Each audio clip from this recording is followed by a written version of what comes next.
Tonight, we're diving deep into a bunch of secret Hoenn facts that I bet you didn't know about. For those of you who've been joining us consistently, I want to thank you for being such an integral part of our channel. If you're falling asleep with us tonight, let me know in the comments how many nights in a row you've been here. And if this is your first night, just comment day 1. Now let's get back to the video. Close your eyes and imagine a world defined not by the solid earth beneath your feet, but by the relentless, shimmering horizon of the deep blue sea. Imagine a land born from a cataclysmic struggle between the foundations of the world and the infinite tides that seek to swallow them whole. This is the Hoenn region. To many, it is simply the setting of the 3rd generation of Pokémon, a place of nostalgic trumpets and pixelated surf. But beneath that surface lies a narrative tapestry so dense and so ancient that it rivals the greatest mythologies of our own human history. Tonight, we are going to peel back the layers of this tropical paradise to uncover the secrets that the game's only whispered. We are going to explore the true origins of the Weather Trio, the tragic lineage of the Draconid people, and the hidden cultural heartbeat of a region inspired by the volcanic spirit of Kyushu. This is not just a journey through a game map. It is an immersion into a world of primal energy and celestial prophecy. If you're looking to drift off into a deep sleep or simply lose yourself in the lore of one of the most beloved regions in the Pokémon franchise, you are in the right place. The stakes of Hoenn's history are higher than almost any other region. While other lands deal with the schemes of organized crime or the ambitions of misguided scientists, Hoenn's very existence is a fragile miracle. It is a region caught in a perpetual state of environmental tension. At any moment, the balance between the land and the sea could tilt, plunging the world into a scorching drought or an endless deluge. This isn't just flavor text, it is the fundamental reality of the Hoennian identity. When we talk about Groudon and Kyogre, we aren't just talking about powerful monsters. We are talking about the personification of the tectonic plates and the ocean basins. We are talking about forces that predated humanity and will likely outlast it. To understand Hoenn is to understand the terrifying scale of nature itself. It is to realize that every town, from the tree houses of Fortree to the soot-covered streets of Lavaridge, exists only by the grace of a sky dragon that watches from the ozone layer. We will explore why these stakes feel so personal and how the struggle for balance defines every trainer who sets foot in Littleroot Town. But where did this all truly begin? The mystery of Hoenn is buried deep within the braille-encoded walls of ancient ruins and the silent, soaring heights of the Sky Pillar. Why were the Regis sealed away in such elaborate, cryptic chambers? What drove the ancient Draconids to spend 2,000 years waiting for a star to fall from the sky? There are questions that the standard Pokédex entries don't fully answer. The Devon Corporation's technological marvels in Rustboro City, but we rarely stop to ask how much of that technology is built upon the stolen secrets of the past. The beauty of the Sootopolis crater, but we forget it was formed by the violent impact of a celestial body that brought both life and destruction. Throughout this journey, we will investigate the strange connection between the meteorites of Falabor and the arrival of Deoxys, the alien entity that challenged the very gods of Hoenn.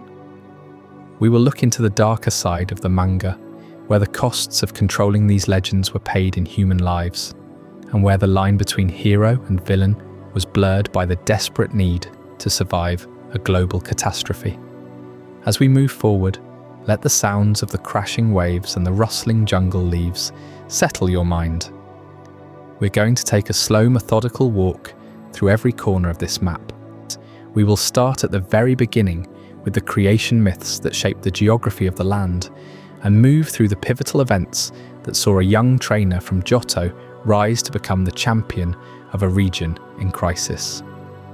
We will analyse the cultural significance of the compound word names that dot the landscape and the real-world inspirations that Junichi Masuda drew upon to create a world of abundant relations. Whether you are a veteran who remembers the first time they stepped into the tall grass in 2002, or a newcomer who discovered the region through the lens of the remakes, there is something here for you. There is a secret hidden in every dive spot and a story waiting in every cavern. So settle in, find your comfort, and let the lore of Hoenn wash over you like the tide. Journey to the heart of the weather and the stars begins now. Think about the sheer scale of what we're discussing. 2,000 years ago, while the rest of the Pokémon world was perhaps just beginning to understand the bond between humans and creatures, the people of Hoenn were already witnessing the end of days. They watched as the sky turned red and the seas rose to meet the mountains. They saw the primal forms of the Titans, beings of such immense power that they didn't just fight, they reshaped the planet with every step. This isn't just a story about a game, it's a story about how a culture survives in the face of the absolute. The Draconids didn't just survive, they recorded it. They turned their trauma into prophecy and their fear into reverence. This is why Hoenn feels different from Kanto or Johto. There is a weight to the air here, a sense that you're walking on a battlefield that has only recently found peace. We will also look at the smaller, more intimate mysteries. Why does the wind always blow the ash away from Verdanturf town, making it a sanctuary for the frail? What is the true purpose of the Mount Pyre memorial? And why are the orbs kept there by an elderly couple who seem to know more than they let on? We will explore the architectural marvel of the Devon Corporation and how it turned a quiet port into a hub of global innovation. We will even delve into the strange, roaming spirits of Latias and Latios, the guardians who fly faster than jet planes but remain as elusive as a dream. Every city in Hoenn has a reason for being where it is, and every landmark is a scar or a gift from the legendary beings that created it. Yishuai Tiolhui. As we transition into the deep history of the region, I want you to consider the concept of Hoenn itself. The name was chosen to represent a place of deep connections. It is a region where the relationship between the people and the environment is inseparable. You cannot have the land without the sea, and you cannot have the sea without the land. And above them both, the sky must remain clear. This delicate trinity is the soul of our story tonight. We will look at the biblical inspirations behind Groudon, Kyogre, and Rayquaza, the Behemoth, the Leviathan, and the Ziz, and how these ancient archetypes were woven into a modern digital mythology. We will see how the developers at Game Freak took the rugged volcanic terrain of Kyushu and rotated it, transformed it, and populated it with creatures that could breathe fire and summon rain. So, let the world outside fade away. The trumpets are fading, and the soft ambient sounds of the Hoennian night are taking over. We are going to travel from the quiet shade of Littleroot to the glowing lights of Evergrande City. We will face the storms, we will dive into the deepest trenches, and we will climb the highest pillars.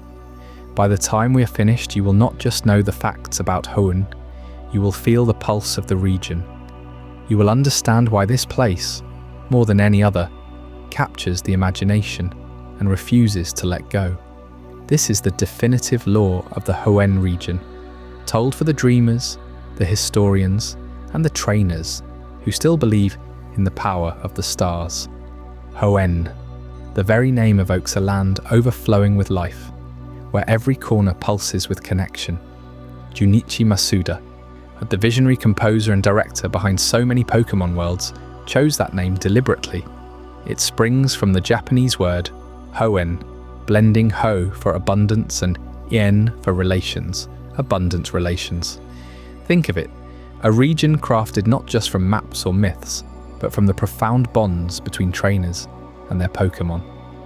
Masuda saw Hoenn as a place where those ties flourish like wild vines, intertwining human ambition with the raw spirit of creatures, great and small. You feel it from the first steps in Littleroot Town, that quiet pull toward partnership, deeper than any league battle or gym badge. This vision shaped everything. Hoenn isn't a sprawling continent like Sinnoh to the north. It's an island chain, compact yet teeming, where every encounter whispers of harmony, or its fragile edge.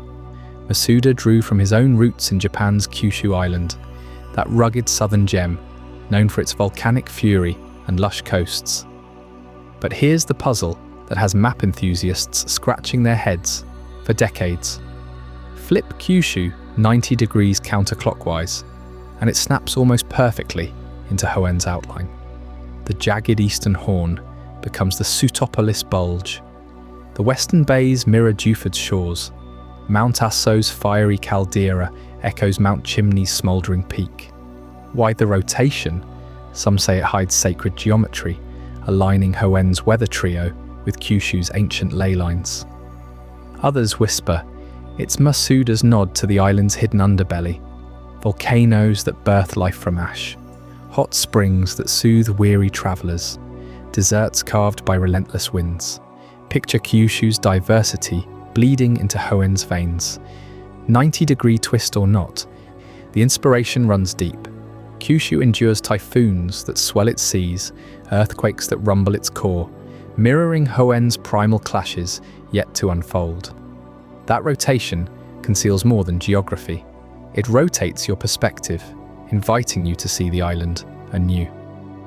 From the misty highlands of Fortree City, where ropes sway like spider silk between ancient trees, to the ash-choked tunnels of Lavaridge, steaming with mineral-rich waters that ease aching muscles after endless hikes. Slateport's bustling markets hum with salty sea air, contest halls alive with the flash of ribbons and the trill of excited cheers. And ever grander city, that final bastion rising like a crown from turquoise waves, its league stadium a coliseum under eternal sun. This 90-degree enigma sets Hoenn apart as the most climate-diverse realm in the Pokémon world. Tropical rains lash the east, carving meteor falls into cascading veils of water that glow under bioluminescent fungi. Deserts swallow the southwest, hiding ruins where Regi slumbers amid whispering sands.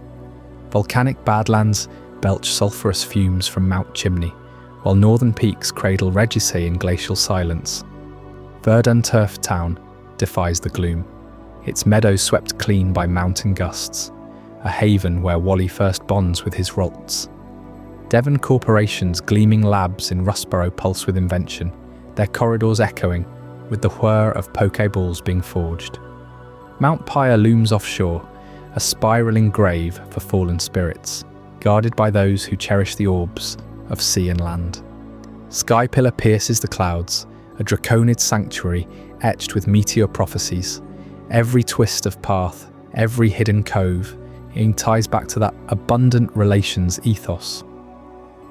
Trainers here don't just catch Pokémon, they awaken mutual destinies.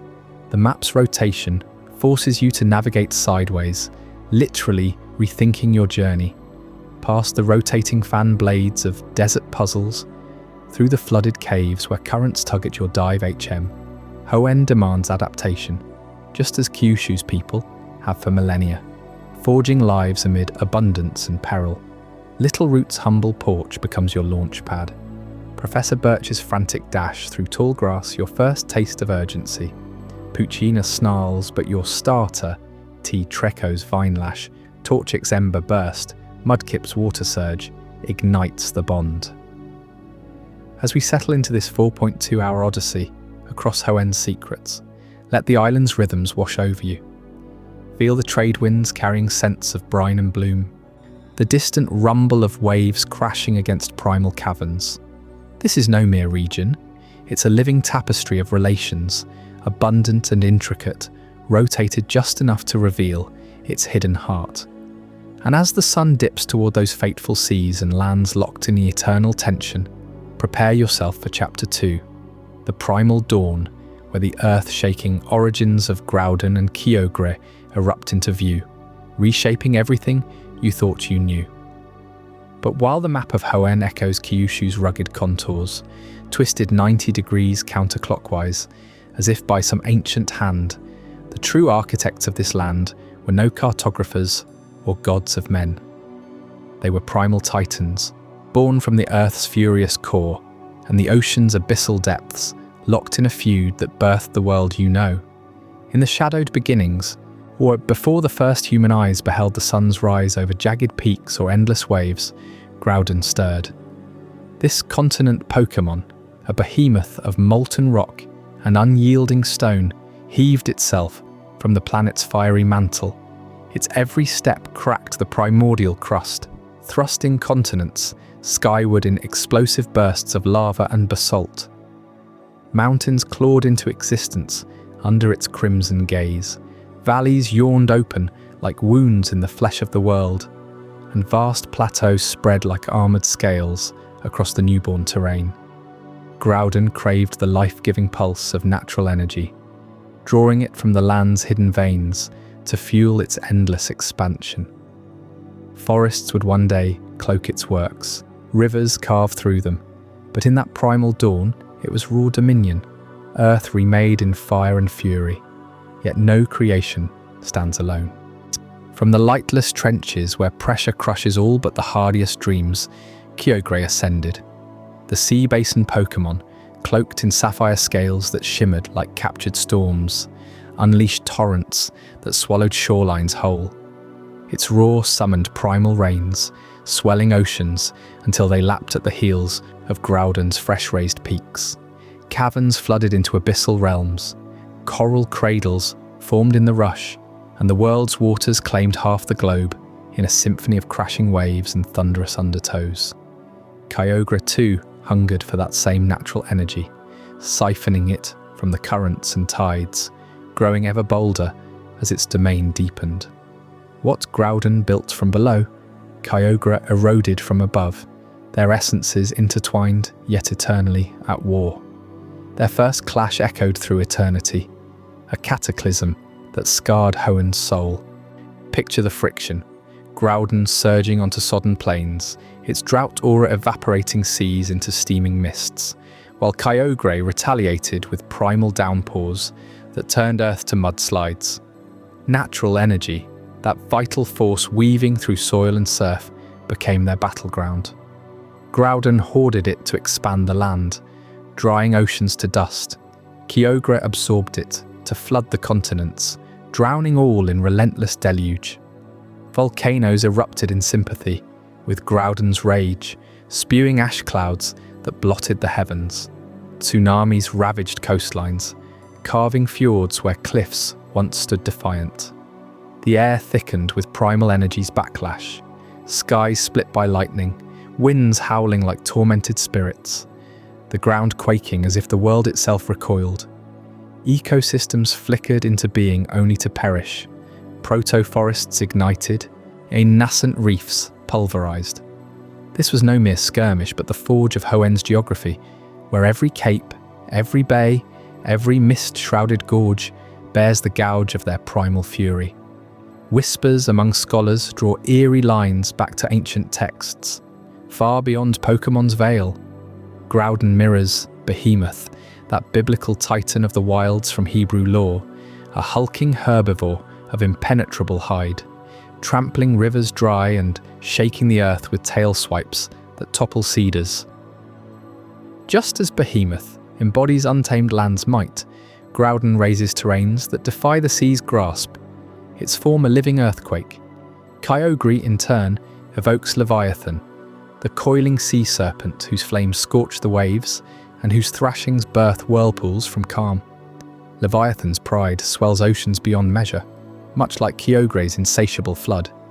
Both creatures as forces of watery chaos that no net or spear can bind. These parallels aren't coincidence. The weather trio channels that mythic dread, primal powers too vast for mortal chains, locked in cycles of creation and ruin. Their struggle raged unchecked, natural energy twisting into tempests that peeled back the sky's fabric.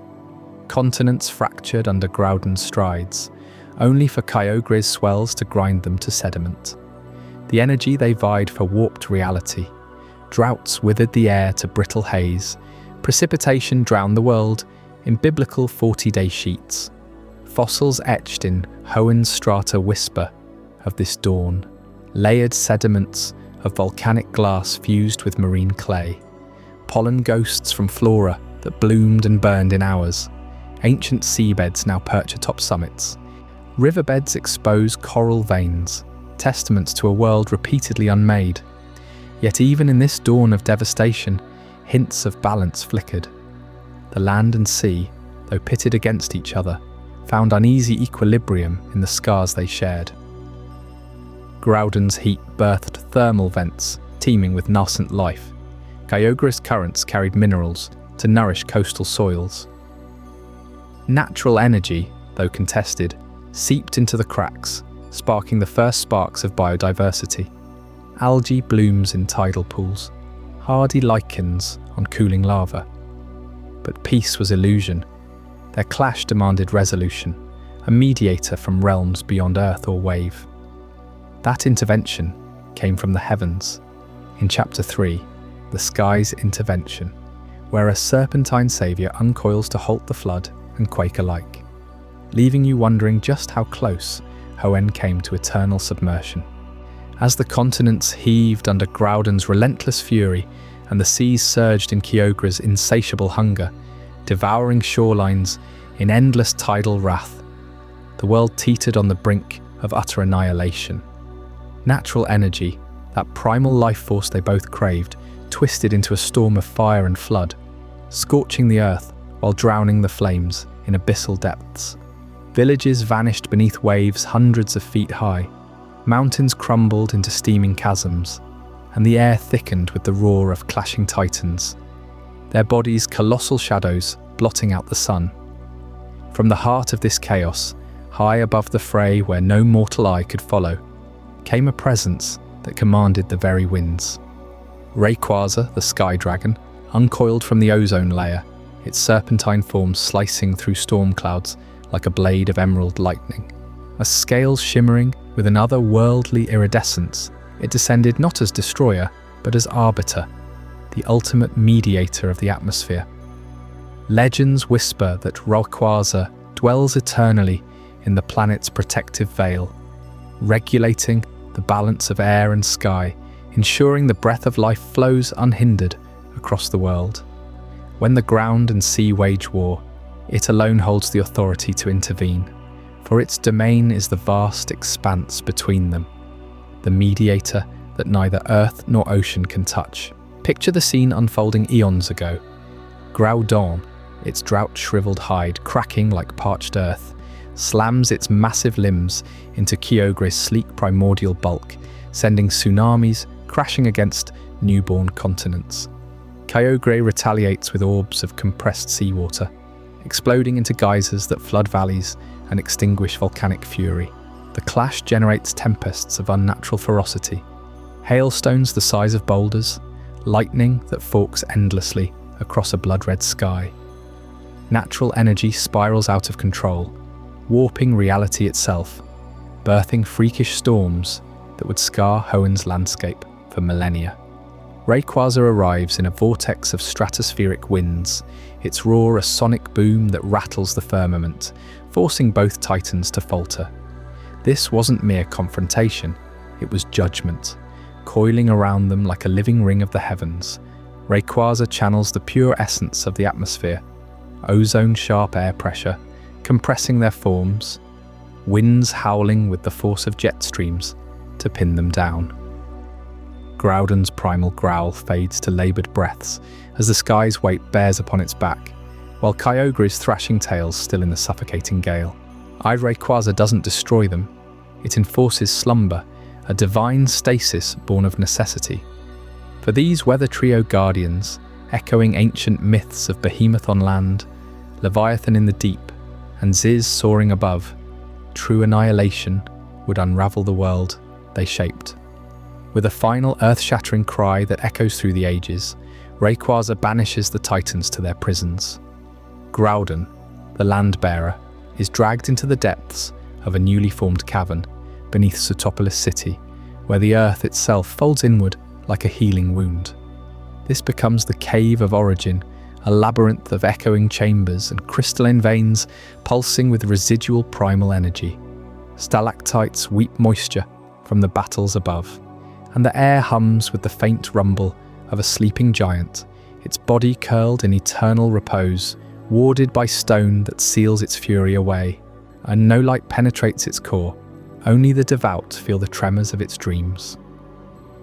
Kyogre meets a parallel fate, pulled into the abyssal trenches off Route 132, where the seafloor buckles under Rayquaza's aerial assault.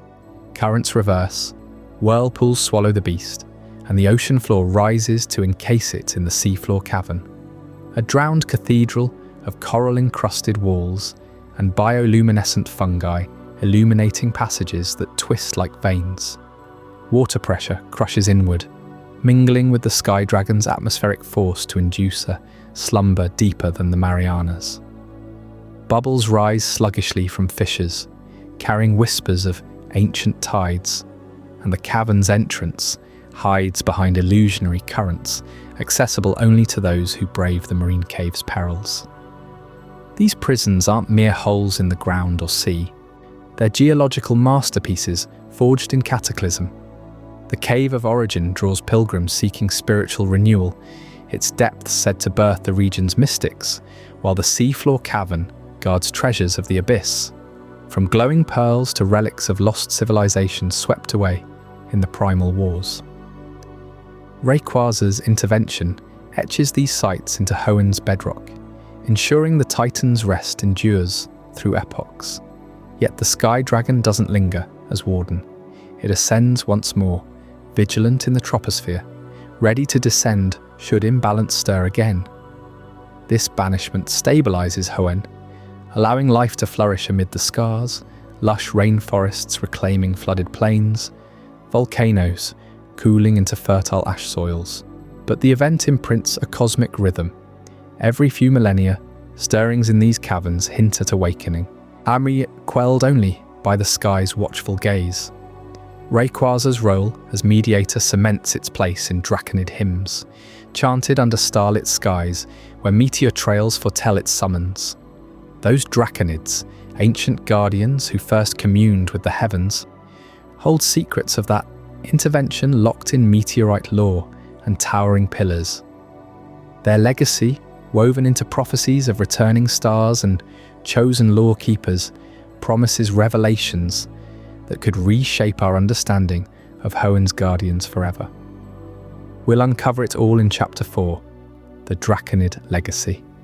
But that slumber of the Titans wouldn't remain undisturbed forever.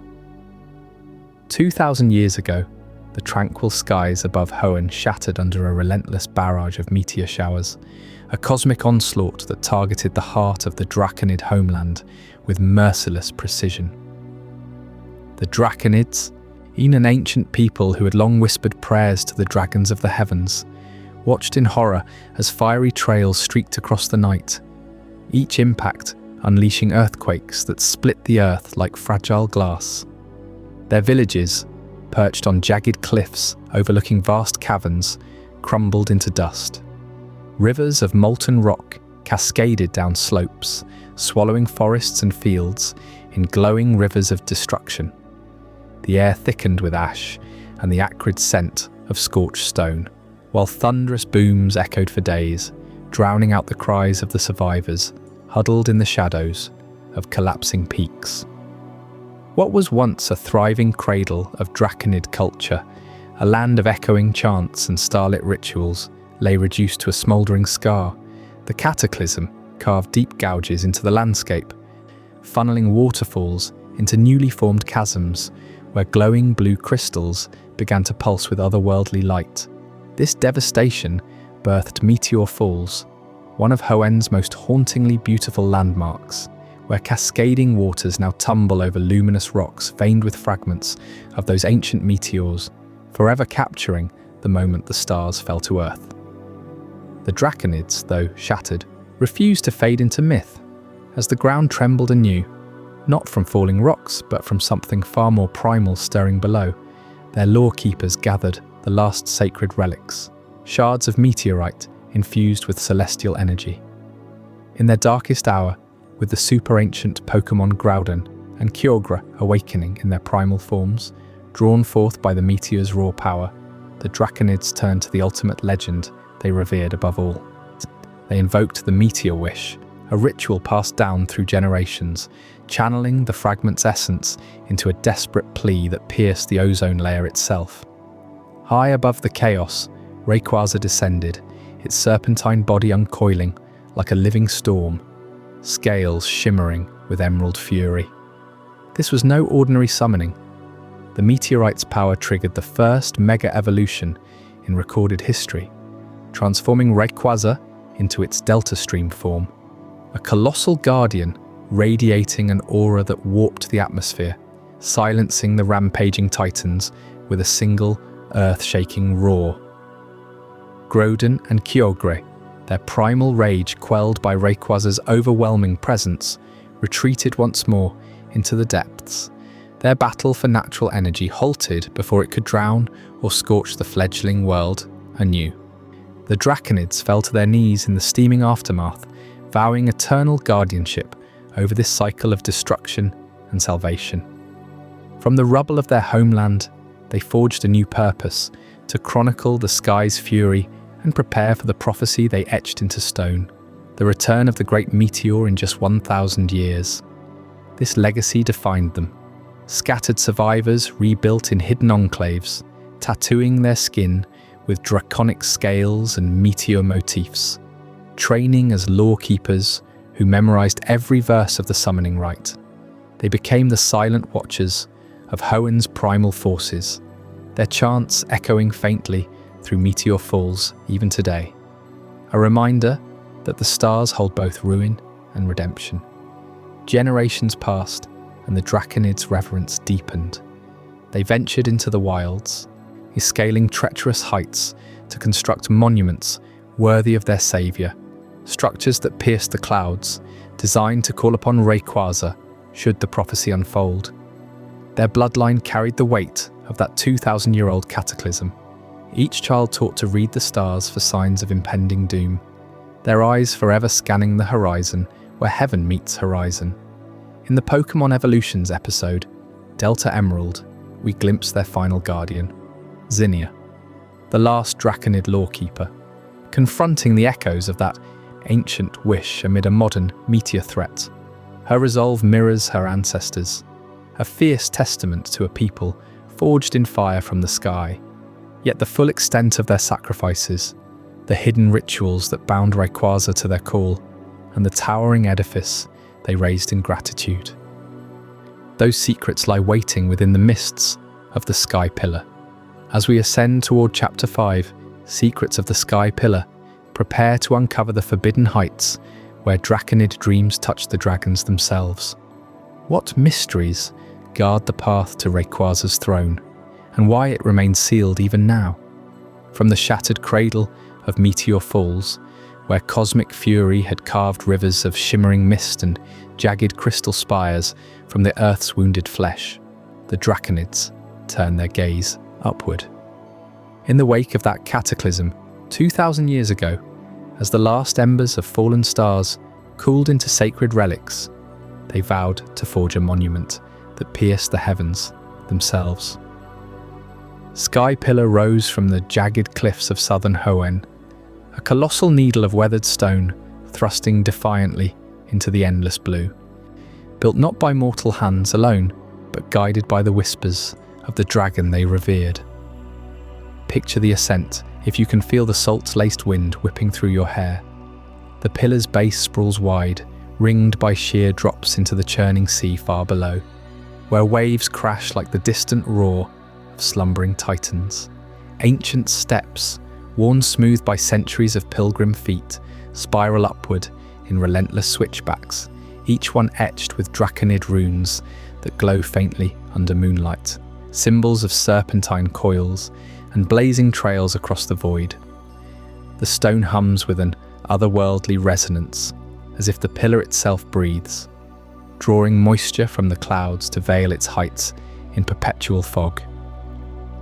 At its pinnacle, a flattened dais overlooks the horizon, where the sky meets the sea in a haze of infinite possibility, a place reserved for those deemed worthy by the dragon's unseen judgment. This was no mere tower, it stood as the ultimate testament to Rayquaza, the dragon god of the clouds. the ozone guardian whose emerald scales command the stratosphere.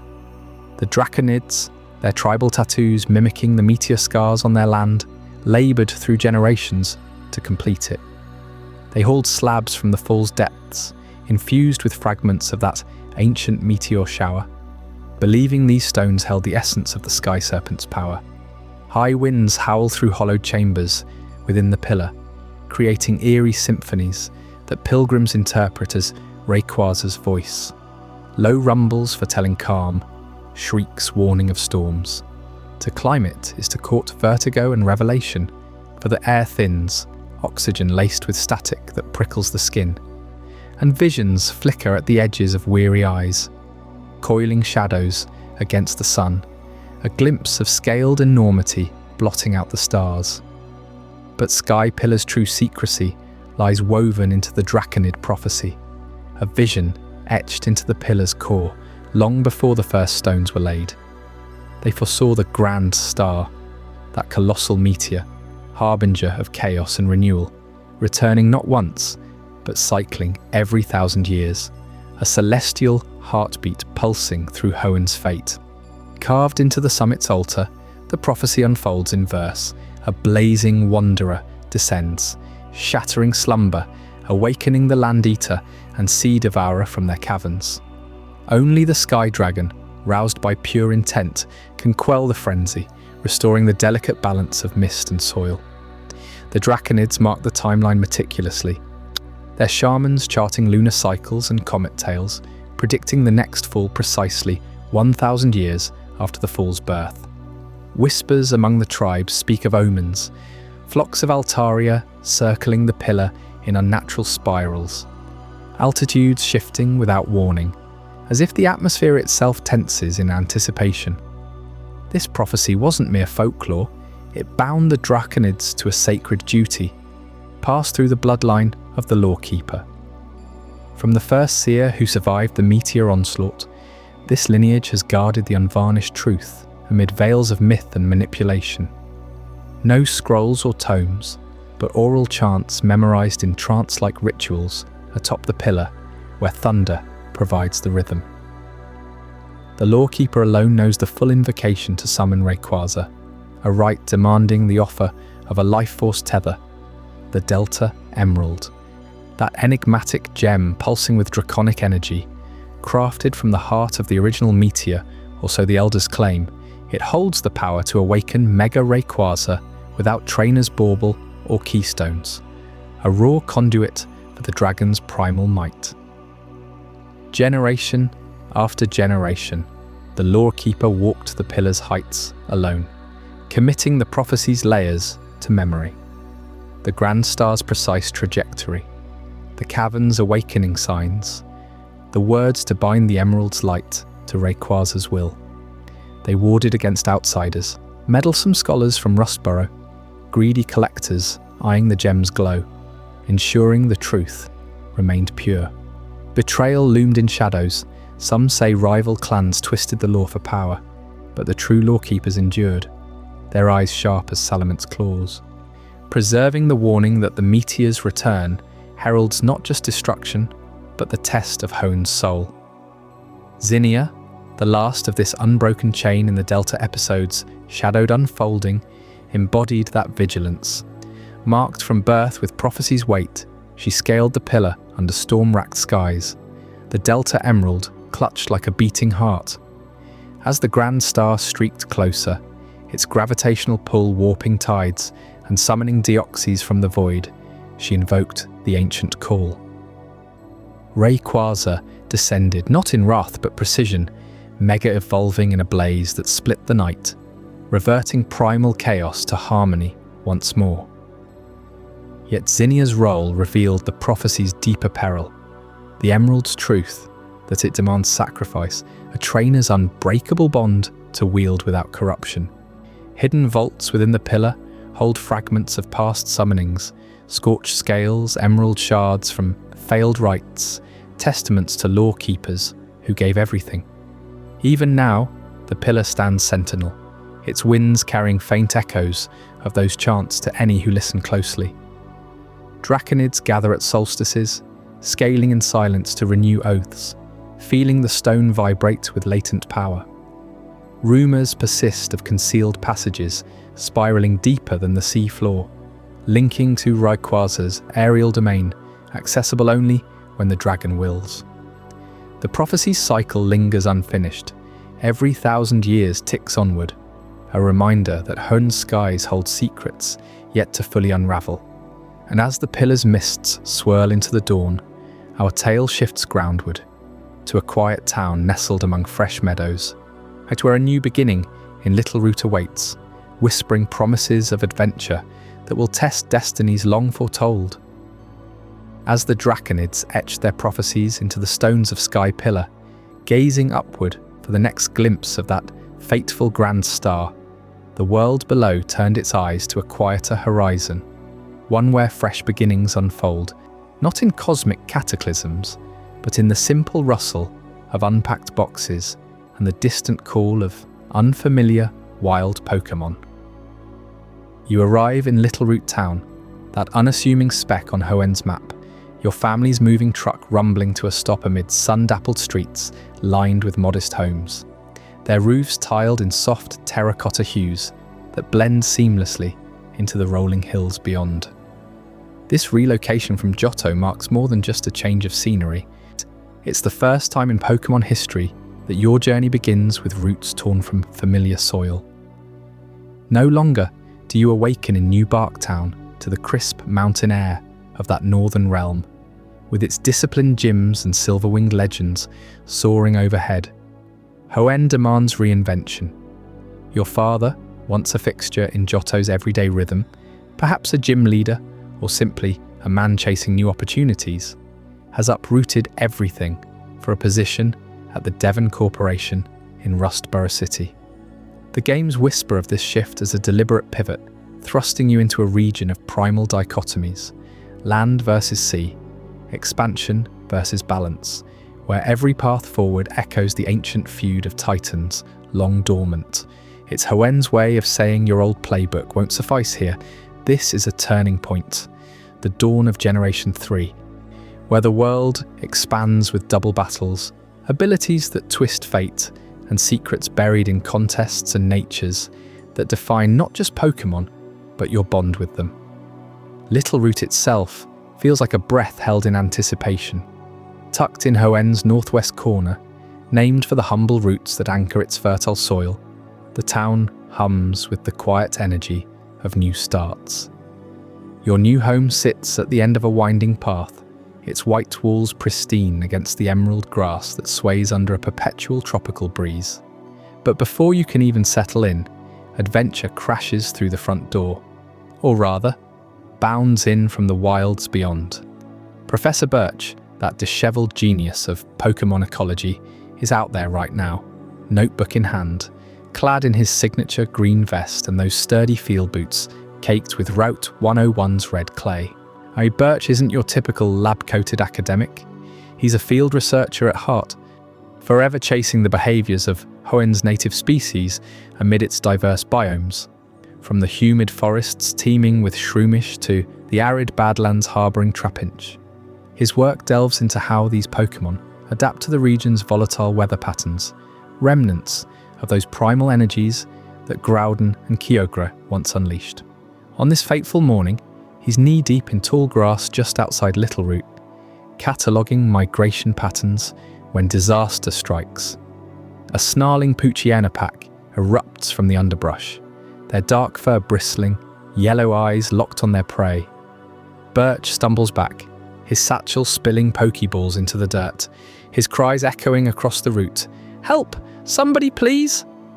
You hear it from your upstairs window, the urgency pulling you like a magnet.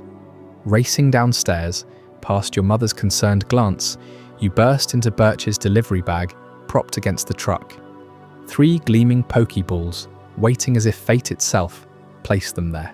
This is the moment Hoenn claims you. No sterile lab handover like with Elm or Oak. Yours is a trial by fire, a rescue born of instinct, mirroring the raw survival etched into the land's history. Poochyena, those scrappy dark types with hyena-like tenacity, lunge with alarming speed, their bites laced with a primal ferocity honed by Hoenn's competitive wilds. Birch scrambles onto a nearby ledge, sweat beading on his brow, shouting for you to pick one, anyone, to turn the tide. Your choice here isn't arbitrary. Each starter pulses with biological marvels unique to Hoenn's ecosystem, yet evolution's fine-tuned by the island's abundant relations between trainer and Pokémon. Trico, the wood gecko, clings to branches with adhesive toe pads that rival any ginkona's grip, its emerald scales shimmering like dew-kissed leaves.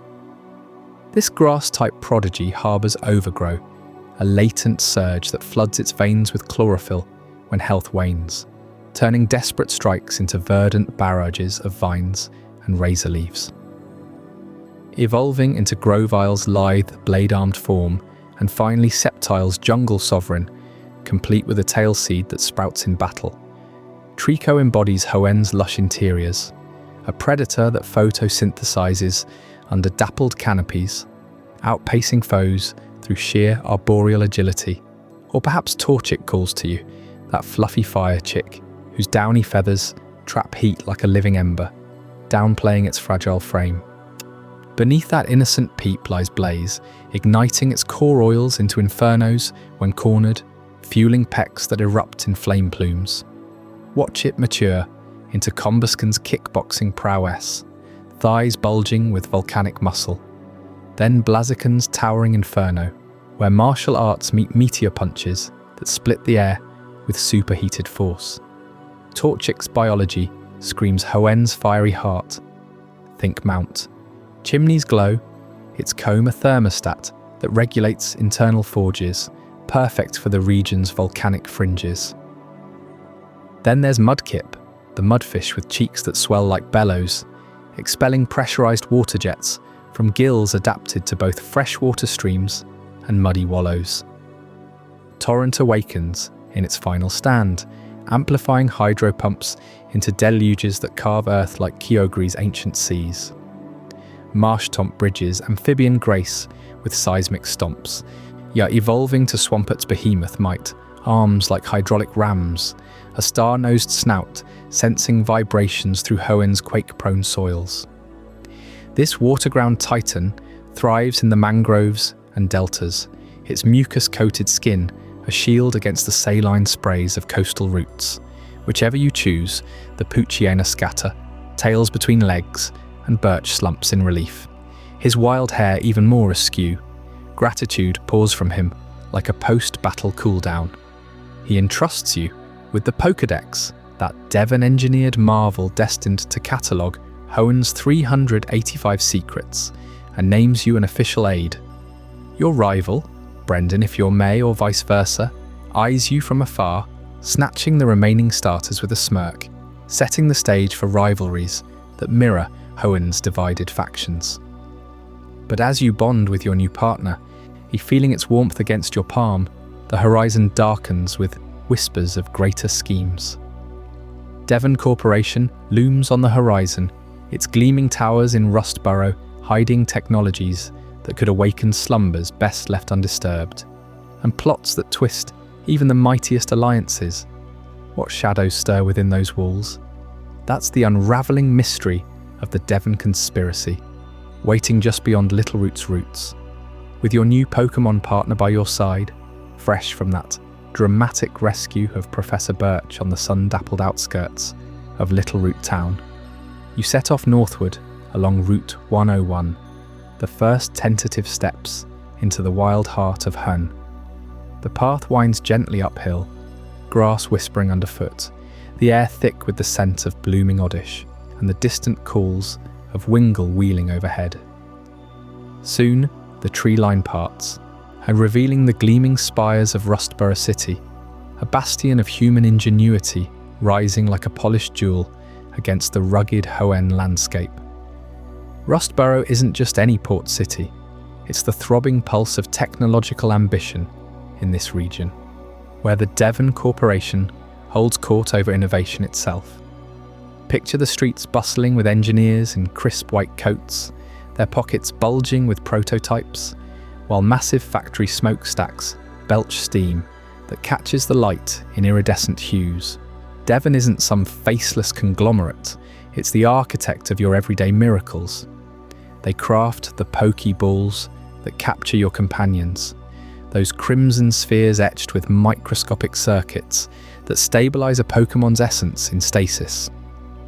Their Pokenav devices map the stars and seas alike, guiding trainers through fog-shrouded routes with pinpoint precision, and deeper in their vaults, expansional suits for diving into abyssal trenches, Wingull delivery systems that span continents faster than any Pidgeot.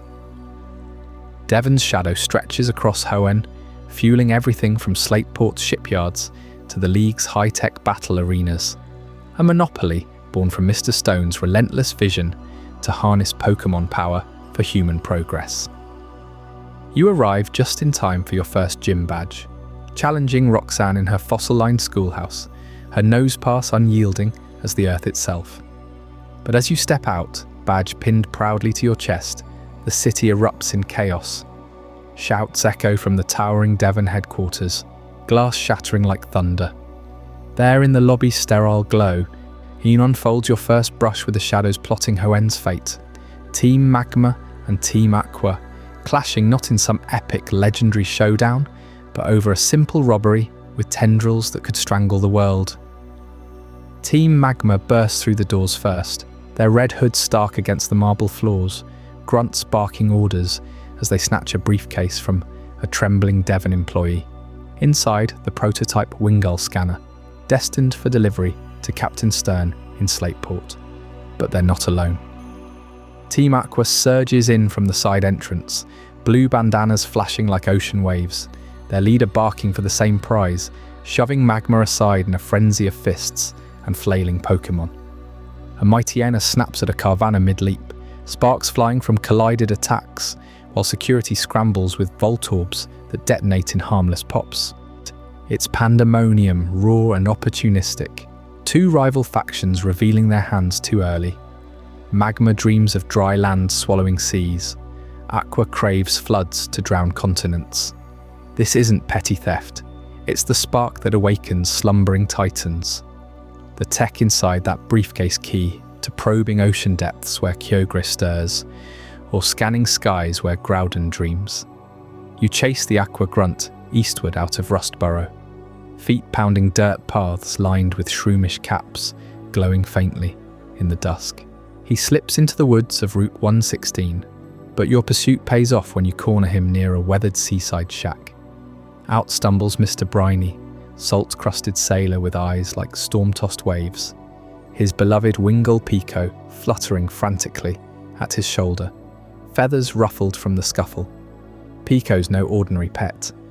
She's the heartbeat of Briny's seafaring soul, her keen cries guiding ships through Hoenn's treacherous currents, long before Devon's gadgets existed.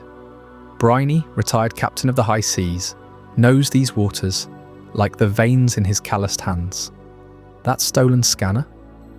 It was meant for his old mate Stern to chart submarine routes vital for Hoenn's trade veins. Without it, ships founder on hidden reefs, delaying supplies from distant Moville to the isolated Dewford Isle.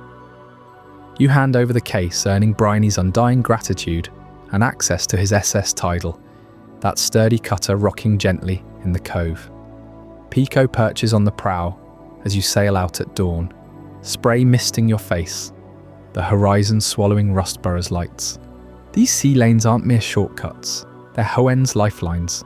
You're threading through cyclone-prone straits and coral mazes where ancient shipwrecks whisper of lost Draconid voyages. Briny spins yarns of ghost ships near abandoned ship, of currents that shift with Kyogre's moods, turning a routine trip into a battle against rogue whirlpools. As Pico's wings skim the waves, you dock at Dewford's shadowed shores, but the ripples from Rustboro's heist spread far. Devon marks you as an ally now, Mr. Stone himself calling on your Pokénav with promises of greater tech. Magma and Aqua's brawl exposes fractures in Hoenn's fragile balance. Land versus sea, expansion versus submersion, all ignited by corporate secrets. What drives these fanatics to such desperate grabs? Their leaders harbour philosophies that twist the primal dawn into weapons of conquest. And that brings us to Chapter 8, Shu, the philosophy of magma, where Maxi's chilling vision for a boundless earth unveils the ideology fueling their crimson crusade. Stick around, because it redefines everything you thought you knew about Hoenn's warring hearts. That robbery in Rustboro wasn't just about stolen goods, it was the spark that ignited Team Magma's grand design, a philosophy so audacious it aimed to reshape the very crust of Hoenn itself. Maxi, the enigmatic leader cloaked in his signature red cape, saw the world through the lens of cold, unyielding logic. He wasn't driven by greed or power for its own sake. No, his vision pulsed with a fervour for human evolution. Picture the seas of Hoenn creeping inward, year after year, swallowing fertile soil, crowding humanity into shrinking coastal enclaves. Overpopulation strained every city from Little Root to Slateport, resources dwindling as waves lapped higher against the shores. Maxi believed this stagnation was humanity's greatest enemy, a natural prison imposed by an unbalanced world. Land, he argued, was the key to progress. More land meant more space for innovation, agriculture, cities that could sprawl without restraint, factories humming without limit, populations thriving in harmony with unchecked expansion.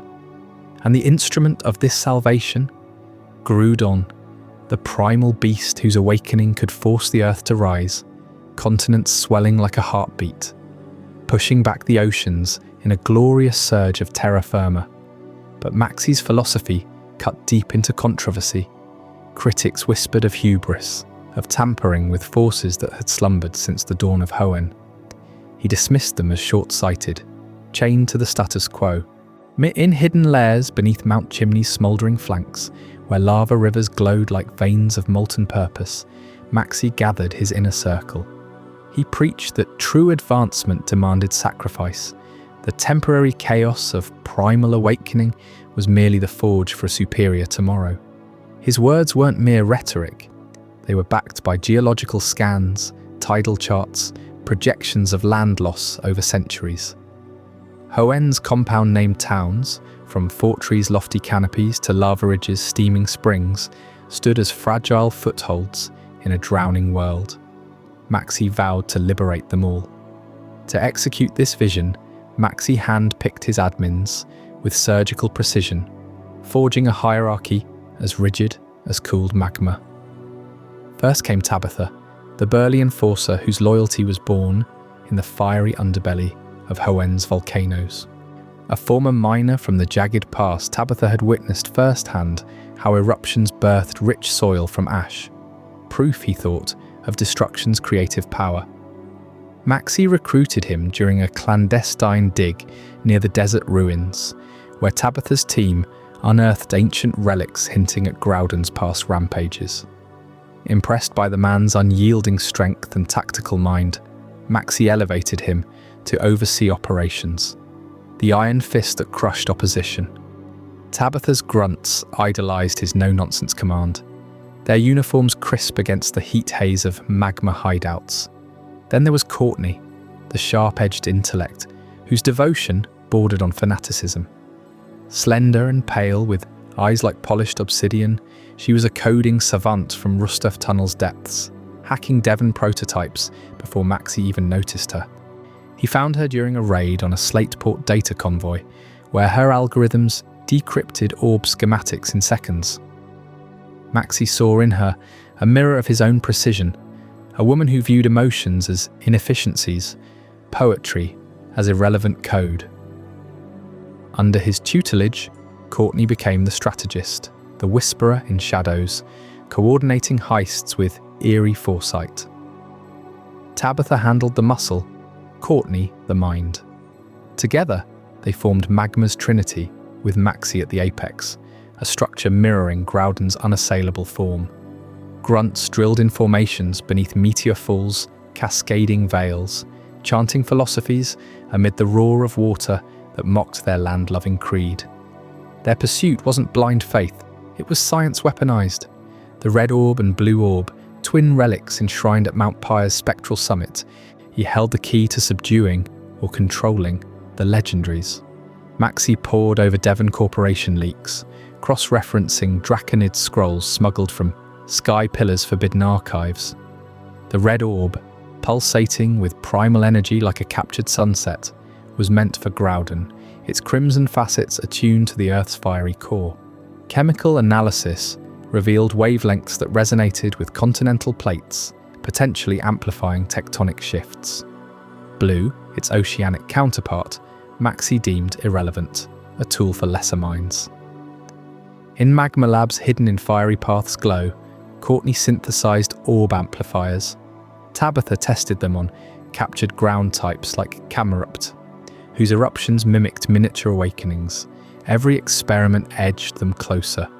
Seismic readings spiked, soil samples mineralized overnight. Maxi dreamed of the moment, the seafloor cavern breached, Groudon stirring, land surging forth in waves of stone and soil. Yet whispers of doubt echoed even among the faithful. What if the expansion drowned the seas entirely, starving the ecosystem? Maxi countered with models showing balanced growth, new land masses fostering biodiversity, winds from expanded plains, cleansing verdant turf's airs forever. Tabitha enforced silence on skeptics. Courtney's surveillance drones patrolled borders. Their hierarchy hummed with purpose, from grunts scaling Moville's outskirts to admins plotting in Lavaridge's geothermal baths, steam curling like ambitions unrealized.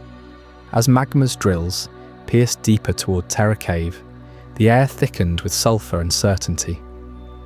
Maxi's gaze fixed on horizons that didn't yet exist, his philosophy a beacon in Hoenn's fractured balance. But for every vision of rising Earth, a rival current swelled beneath the waves, pulling us toward Chapter 9, the tide of aqua, where oceans strike back with unrelenting fury. While Maxi dreamed of carving new continents from the Earth to fuel human ambition, his rival across the churning waves harbored a vision far more primal, one that would submerge the land entirely beneath an endless sea. Archie, the iron-willed captain of Team Aqua, saw the world not as a stage for humanity's rise, but as a prison humanity had built around the Pokémon it claimed to cherish. He believed the ancient balance, forged in the cataclysmic clash of Groudon and Kyogre, had been shattered by endless sprawl, cities clawing into the soil, factories belching smoke over once pristine shores. To Archie, progress meant reversal, flooding the continents, dissolving borders in saltwater, returning Hoenn and beyond to the vast primordial ocean where Pokémon could thrive unbound.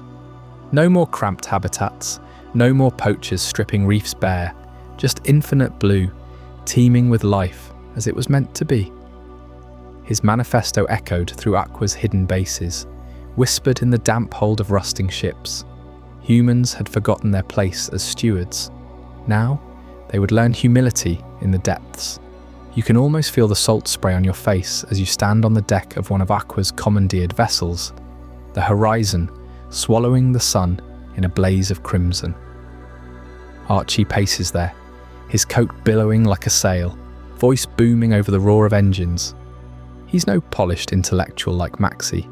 He's a seafarer forged in storms, with calloused hands from hauling nets and eyes that pierce like harpoons. His radicalism stems from scars, the overfished coasts of his youth, coral graveyards choked with trash, wingulls circling skeletal fleets. Pokémon, he argued, were never meant for this fractured world. Kyogre's awakening would heal it, expanding the seas to cradle every species in watery embrace. Land, a temporary mistake, soon to be erased. At Archie's side stand his most devoted lieutenants, bound by loyalty fiercer than any riptide. Shelley, the sharp-tongued enforcer, with her signature blue bandana and unyielding glare, commands the grunts with a mix of maternal fire and tactical precision. She's the one who rallies them during midnight raids, her voice cutting through the fog like a siren's call, turning raw recruits into a synchronized force. Matt, and burlier and more brooding, handles the heavy ops, his arms like coiled anchors, his strategies born from years diving wrecks and charting forbidden currents. Together, they form the unbreakable core of Aqua, their devotion absolute. Whispers say they dive into the abyss itself if Archie commanded it. No betrayal tempts them, no doubt clouds their path. They see in him the saviour of the seas, and they drown the world to prove it. Their operations hinge on Hoenn's geography, a labyrinth of water routes that stretch like veins across the map, connecting Slateport's bustling docks to the remote spirals of Route 134, where waves crash eternal against jagged cliffs. These aren't mere paths for ferries, they're Aqua's highways, vast and veiled by mist, allowing submersibles to slip unseen from shadow to shadow. Picture them, sleek, a black-hulled craft humming beneath the surface, propellers slicing silent through kelp forests, periscopes glinting like predator eyes. Devon Corporation's tech theft in Rustboro wasn't brute force, it was surgical, subs surfacing just long enough to snatch prototypes before vanishing into the deep. From there, they prowled seafloor caverns twisting vents, mapping currents only a mariner's instinct could navigate. Hoenn's waters weren't accidental to Archie's endgame. They were destiny. Rotated like Kyushu in the real world, the region floats amid endless ocean, its roots over a dozen sprawling seas, offering cover no landlocked force could match. Magma's trucks bog in mud. Aqua's subs glide invincible, launching divers to sabotage jagged pass or plant charges at Mount Pyre. These vessels, retrofitted with stolen Devon parts, and carried orbs pulsing with primal energy, their crews chanting Aqua's creed amid the glow of bioluminescent plankton. Shelley orchestrated the Slateport infiltration, her team posing as fishermen, while Matt piloted the extraction sub, evading pursuit through underwater caves that twisted like veins in a leviathan's heart. As tensions boiled, Aqua's subs converged on key choke points, the straits near Dewford, where Torchic smugglers unwittingly aided their supply runs. The abyssal drop-offs of Route 127, perfect for testing deep-sea drones. Archie's plan crystallized. Awaken Kyogre with the blue orb, unleash the deluge. Grunt spoke of it in hushed tones during surfacing breaks, salt-crusted faces lit by lanterns, dreaming of a world remade. Shelley's ferocity shone in skirmishes, her mighty Enna tearing through magma scouts. Matt's brute strength crushed obstacles, hurling boulders from sub-hatches to block patrols. Their loyalty fueled night after night of ops, subs ghosting past Movile's lights, bound for the Cave of Origin. Yet beneath the waves, cracks formed. Not in their ranks, but in the world above. Hoenn's waters, so essential, began to churn unnaturally as the orbs neared completion, storms lashing Evergrande's spires. Archie stood unmoved, gazing into the abyss from his flagship's bridge, convinced the tide would rise for Pokémon alone. His admins echoed him, Shelley plotting diversions at Lily Cove, Matt reinforcing sub-fleets with captured cast form for weather camouflage. This aquatic shadow war set the stage for eruptions far deadlier than any wave, pulling us toward the ash-choked trails, where fire meets the fight. Drift off now into Chapter 10, the ash-covered path, where the ground itself begins to burn. Before we dive deeper into this incredible journey, I'm curious, where in the world are you watching this from? Drop a comment below and let our global community know. And if you're finding this as mind-blowing as I am, hit that like button to help more people discover this story. While Team Aqua's submersibles slice through hidden currents, plotting to drown the world in endless seas, Hoenn's rugged spine pulses with a far more immediate fury, a ceaseless rain of ash from the throat of Mount Chimney. This volcanic behemoth dominates the central highlands, its craters belching thick plumes of smoke that blanket routes 112 and 113 in a perpetual grey shroud. Every step along the ash-covered path crunches underfoot like walking on brittle charcoal, the air heavy with sulphur's sharp bite, stinging your eyes and coating your tongue with grit. Numal plod along the slopes, their humps steaming from absorbed heat, while torkoal puff embers from shell vents, as if echoing the mountain's own restless breath. Mount Chimney isn't just a game feature, it's a direct homage to Mount Aso, Japan's most active volcano on Kyushu Island, the very landmass that birthed Hoenn's geography.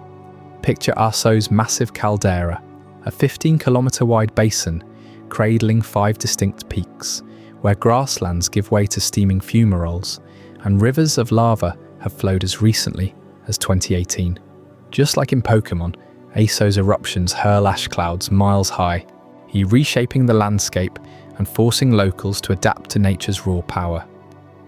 Developers drew from this volatility to craft Chimney's cable car ride, that precarious ascent through choking haze, where the ground trembles and rivers of molten rock glow crimson below. A reminder that Hoenn's beauty hides primal violence. Team Magma eyes this fire as a symbol of their land-expanding zeal, tampering with the mountain's summit machine to cool the lava flows and widen the crater, unleashing polluted runoff that chokes the nearby waters. You arrive just in time, pedals blurring as you race up the jagged pass, scrambling over jagged obsidian rocks, slick with soot, to smash their device and restore the fiery balance. The ash doesn't just fall, it drifts endlessly eastward, yet turning the world into a monochrome wasteland where visibility drops to mere feet and wild wingle cry out, disoriented in the gloom. Yet amid this desolation blooms an enigma, Verdantuyf Town, a verdant pocket untouched by the fallout. Nestled in a valley to the west, its meadows glow impossibly green, flowers nodding in gentle breezes, the air crisp and flower-scented, like a forgotten Eden. Why does the ash spare this haven? Prevailing winds from the surrounding peaks funnel the volcanic dust away, channeling it toward Moville's bustling streets instead, creating a natural barrier that keeps Verdanturf pristine. It's no accident of map design. Hoenn's rotated Kyushu blueprint mirrors Aso's own wind patterns, where valleys like Aso's Kusasenri dodge the heaviest deposits, sustaining life in ash's shadow. This clean sanctuary draws those the ash would claim. Enter Wally, the pale boy with trembling hands and laboured breaths, whose family fled the smog-choked east for Verdanturf's healing winds. Born frail, his lungs ravaged by some unnamed ailment, he arrives as a whisper of a trainer, glasses slipping down his nose, voice barely above a murmur. But here, in the untainted air, something stirs.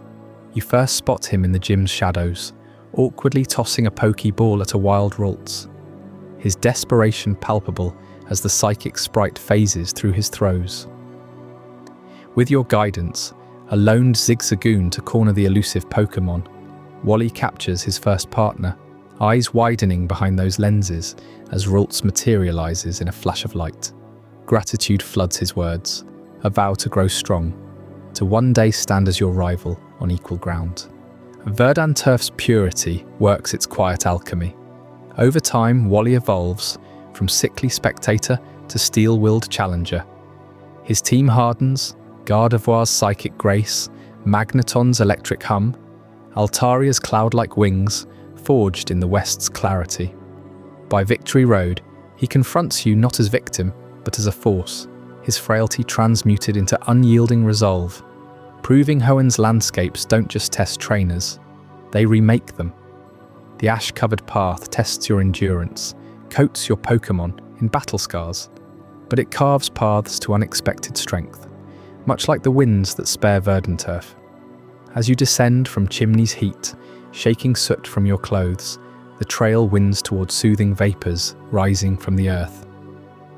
Up next, Chapter 11, the heat of Lavaridge, where hot springs hide secrets that could mend even the deepest wounds or ignite new rivalries. As the relentless ash from Mount Chimney drifts southward on those unpredictable winds, sparing Verdanturf its shroud, it carries weary travellers toward a sanctuary where the earth's own breath rises in welcoming steam. Lavaridge town nestles right at the volcano's fiery flank, a cluster of wooden inns and thatched roofs hugging the slopes, where the air hangs thick with sulphur and the ground pulses warm beneath your feet. Here the people of Hoenn have turned the mountain's fury into a gift, channeling its geothermal heart into hot springs that bubble up from deep fissures, drawing pilgrims from across the region for centuries. These onsen, as they're known in the traditions that echo Kyushu's ancient bathing culture, aren't just pools of comfort, they're woven into the very soul of Lavaridge life. Families gather at dusk, slipping into the mineral-rich waters under lantern light, sharing stories of the day's labours, while the steam curls like spirits rising from the depths. Elders speak of rituals passed down through generations, where couples renew vows in the spring's embrace, believing the waters bind fates as surely as they soothe weary muscles. It's a place where time slows, where the constant rumble of the earth reminds you that Hoenn's wild power is never truly tamed, only borrowed for a moment's peace. But the true marvel lies in the black sand, hauled from the volcano's scorched beaches and spread across heated floors in communal bathhouses. This isn't ordinary grit, it's infused with rare minerals forged in the magma's crucible, wanashi packed with silica, iron oxides and traces of elements that no surface mine could yield. Locals swear by its healing touch, rubbing it into skin to draw out toxins, ease joint pains from a lifetime of fieldwork, or mend the invisible scars of battle for trainers who've pushed their Pokémon too far. Healers in Lavaridge mix it into poultices for burns, claiming it accelerates recovery faster than any potion, its warmth seeping straight to the bones, like a whisper from the mountain itself. Travellers arrive limping from routes plagued by ash-choked trails, only to emerge days later, invigorated, their ailments sloughed away with the dark grains. In the heart of this steamy haven stands the gym, a sturdy dome of volcanic rock etched with flames that seem to dance in the torchlight. Flannery, the young fire-type leader, paces its floors with a fire of her own burning inside. She's no stranger to the heat, her veins run with the same molten legacy as the springs, but the weight of it presses on her like an unyielding slab. Her grandfather, the revered gym leader before her, built this place into a forge of champions, training battlers who went on to etch their names in Hoenn's league history.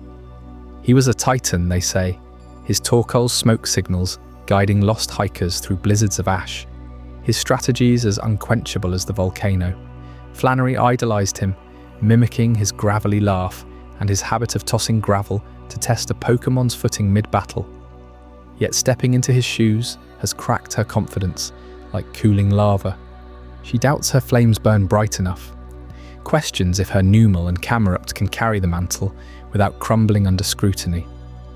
In quiet moments between challenges, she stares into the gym's central pit, where geothermal vents hiss like accusatory whispers, wondering if she's just playing at leadership or if the fire truly chose her. Challengers sense it, the slight hesitation in her commands, the way her eyes flicker to the empty trainer's box where her grandfather once stood. But that vulnerability fuels her resolve. Each victory is a defiance, a spark proving she's more than a shadow of the past. Whispers in Lavaridge's bathhouses hint at deeper fires stirring below. The volcano's rumblings aren't mere tantrums of nature. They pulse in rhythm with something ancient, slumbering far beneath the magma chambers. Groudon, the continent Pokémon, lies coiled in its primal cavern, its dreams fueling the eruptions that birth the black sand and feed the springs. Every tremor is a sigh from its vast form, shifting continents in its sleep, expanding Hoenn's landmass inch by inexorable inch. The hot springs, they're veins of its exhaled breath, rich with the primal energy that once clashed with Kyogre's tides. Flannery feels it too, though she can't name it, a kinship in the heat that calls her Pokémon to greater strengths, as if the earth itself is urging her to rise. Locals honour this hidden bond with subtle rites, scattering blessed sand at the gym's threshold before battles, invoking Groudon stability to ground wavering spirits. It's no coincidence that fire types thrive here, their evolutions hastened by the ambient blaze, drawing trainers who sense the land's favour. Yet peril lurks if the slumber fractures. Should Team Magma's schemes rouse it prematurely, Lavaridge could become ground zero for a rebirth that reshapes the region in fire and stone. As Flannery steels herself for the next challenger, her gaze turns westward, beyond the ash-veiled paths, to arid expanses where ancient guardians stand watch in silence. In Chapter 12, The Desert's Silent Sentinels, we'll uncover what slumbers beneath those endless dunes, secrets that could tip Hoenn's fragile balance forever. As the invigorating soak in Lavaridge's hot springs fades from your skin, and those fine grains of medicinal sand finally sift away from your pockets, you press onward through the craggy passes of Route 112. The air grows thicker, drier, carrying a faint rasp that scratches at your throat. Before long, the ground levels into an endless sea of dunes, undulating under a merciless sun. Hoenn's first true desert, a colossal expanse tucked into the island's arid underbelly, where the route bisects blistering sands that stretch as far as the eye can pierce the haze. This isn't just barren waste. The desert on Route 111 pulses with a living fury, dominated by relentless sandstorms that whip up without mercy. You feel it first as a gritty whisper against your face, then a howling barrage that blinds and buffets, turning the world into a swirling ochre fog. In the games, these storms aren't mere backdrop.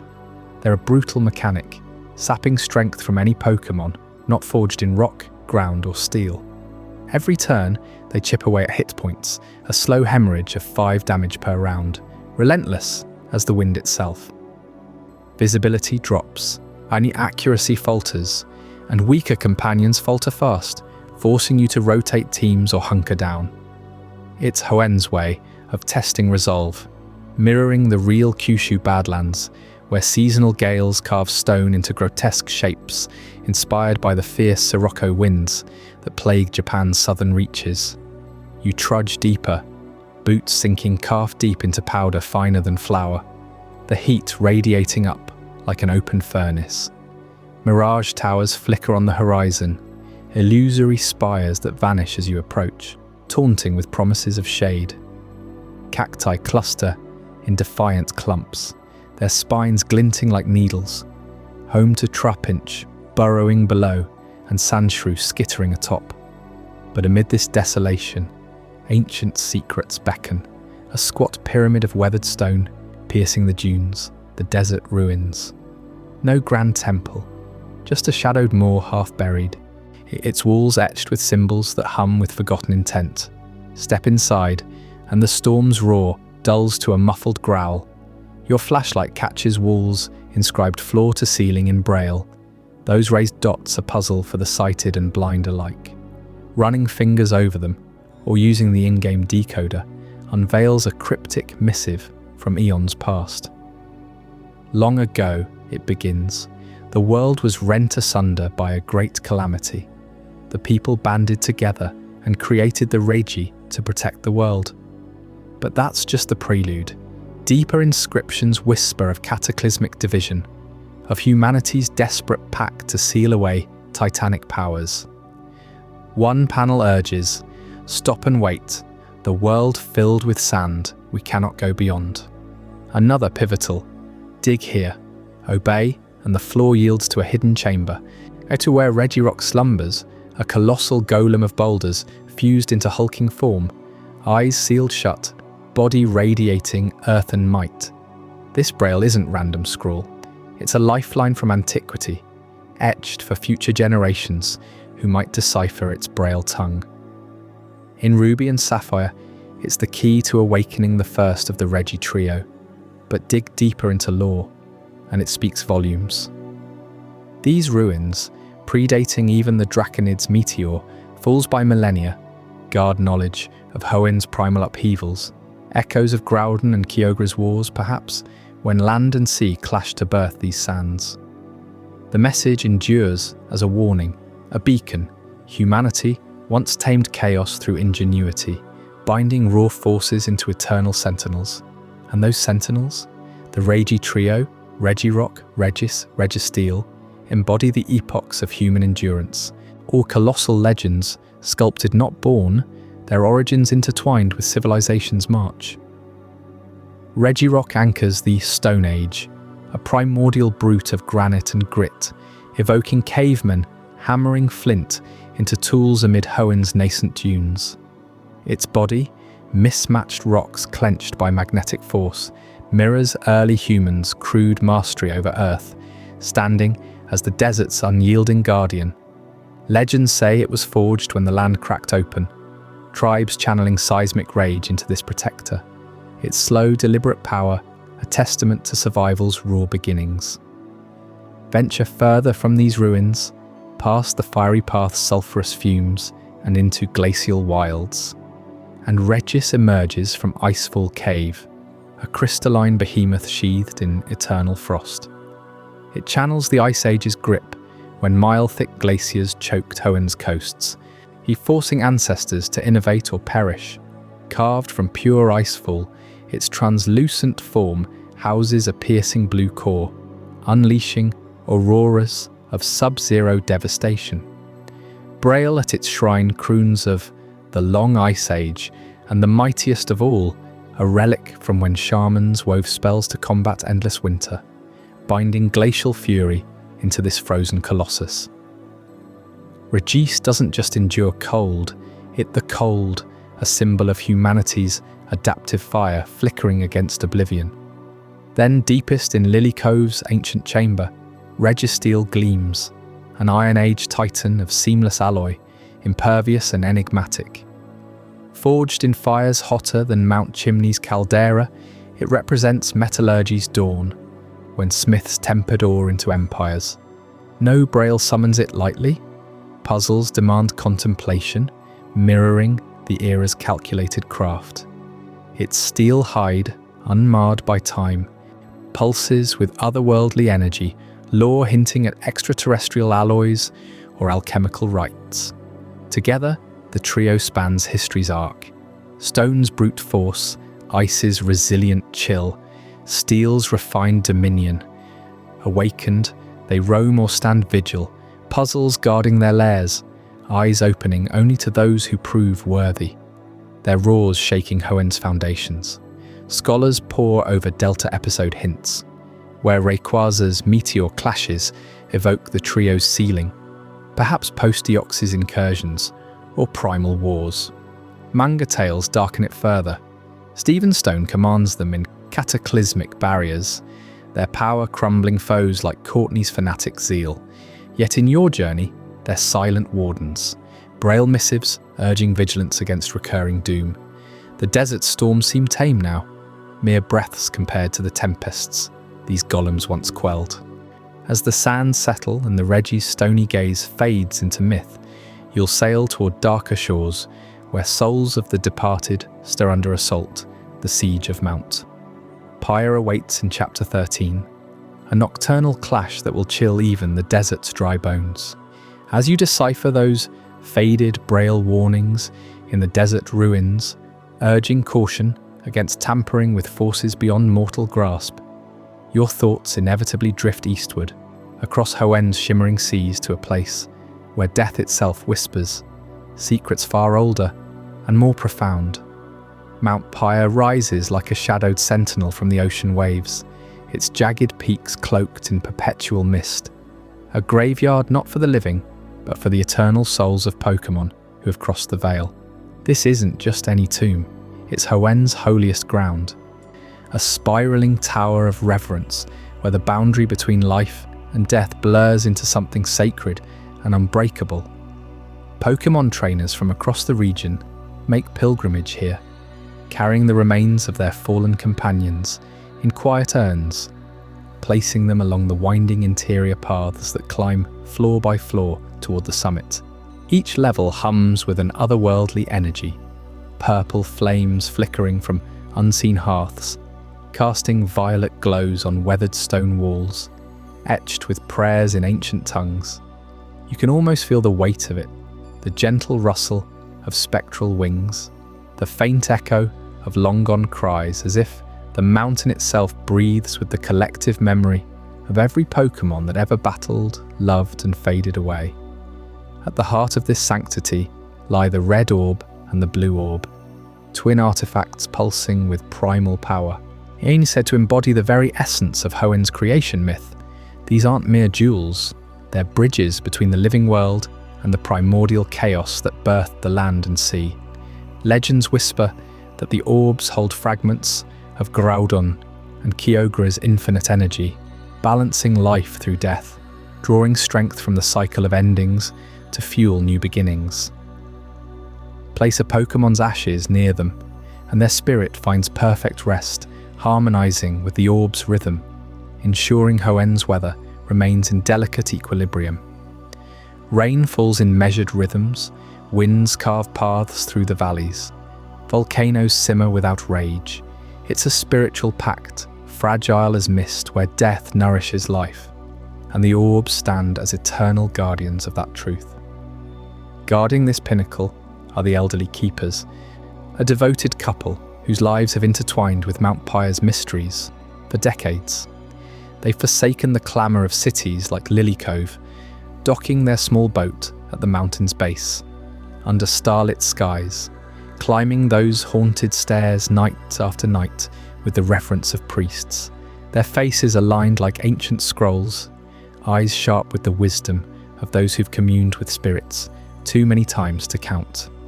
They speak softly of the orb's role, not as weapons, but as stabilizers, channeling the restless energies of the dead to prevent the weather trio's slumber from ever fracturing. These guardians have turned away foolhardy adventurers, shared tea brewed from summit herbs with grieving trainers, and in quiet moments recounted tales of how the orbs once quelled a storm that threatened to swallow Hoenn whole centuries ago. But even the most vigilant watch crumbles under ambition's shadow. Team Magma and Team Aqua, their ideologies clashing like thunderheads, set their sights on this forbidden peak. In the chaos of their rivalry, both factions descended upon Mount Pyre in what history would call the Siege, a brazen assault that shattered the island's fragile peace. Magma grunts, clad in their fiery red hoods, rappelled from stolen hovercraft, while Aqua's divers surfaced from submerged roots, clashing in the flame-lit corridors. Spells of confusion and hypnosis echoed through the halls, Pokémon cries mingling with the Guardians' desperate pleas. The elderly pair fought not with beasts, but with words and barriers of spectral energy, buying time as intruders swarmed the summit. Maxi himself arrived at the apex, his glasses glinting in the orb light, declaring the red orb his key to terrestrial dominance. Archie followed, drenched and defiant, seizing the blue orb for his oceanic utopia. In their haste, blinded by fanaticism, they committed the tragic mistake, each claiming the orb attuned to their foe's legendary. Magma took the blue, Aqua the red, inverting the sacred balance in a moment of utter hubris. The Guardians watched in horror as the orbs were ripped from their pedestals, their protective glow dimming like a dying heartbeat. Those purple flames sputtered and died, the air growing thick with unnatural chill. The theft's consequences rippled outward, like a stone shattering still water, destabilizing Hoenn's weather patterns in ways no prophecy could have foretold. Without the orb's harmonizing influence, primal energies surged unchecked. Kyogre stirred in the depths, craving the misplaced blue orb that now pulsed wrongly in Magma's hands, unleashing torrential rains that flooded Slateport's markets and turned roots into raging rivers. Groudon rumbled beneath the earth, drawn to the stolen red orb in Aqua's grasp, baking the land in endless drought, cracking Mauville's pavements and withering Falabor's fields. Winds howled unnaturally, sandstorms from the desert you just explored whipped into tempests that blanketed Fortree in grit, while Mount Chimney's fumes choked the skies without reprieve. Fishermen off Lilycove spoke of ghost fleets in the fog, Pokémon spirits unrested and vengeful, haunting the waves where Mount Pyre now stood desolate. The elderly guardians, battered but unbowed, boarded the next boat to the mainland, their voices carrying warnings to anyone who would listen, that the orb's theft had torn the veil between life and death, inviting cataclysm. Villages huddled under unnatural storms, trainers abandoned routes as hail pelted from cloudless skies, and the once balanced paradise teetered on oblivion's edge. What began as a siege on a misty grave would soon erupt into full-scale devastation, pulling all of Hoenn toward a watery abyss in the heart of Sootopolis. You won't believe how that city's ancient lake becomes ground zero for the storm of the millennium. Those tainted orbs, pulsing with stolen primal energy from Mount Pyre's sacred graves, slipped through the fingers of desperate guardians and fell into the hands of those who dreamed of reshaping the world. Team Magma clutched the blue orb, blind to its fury, while Team Aqua gripped the red orb, ignorant of its scorching wrath.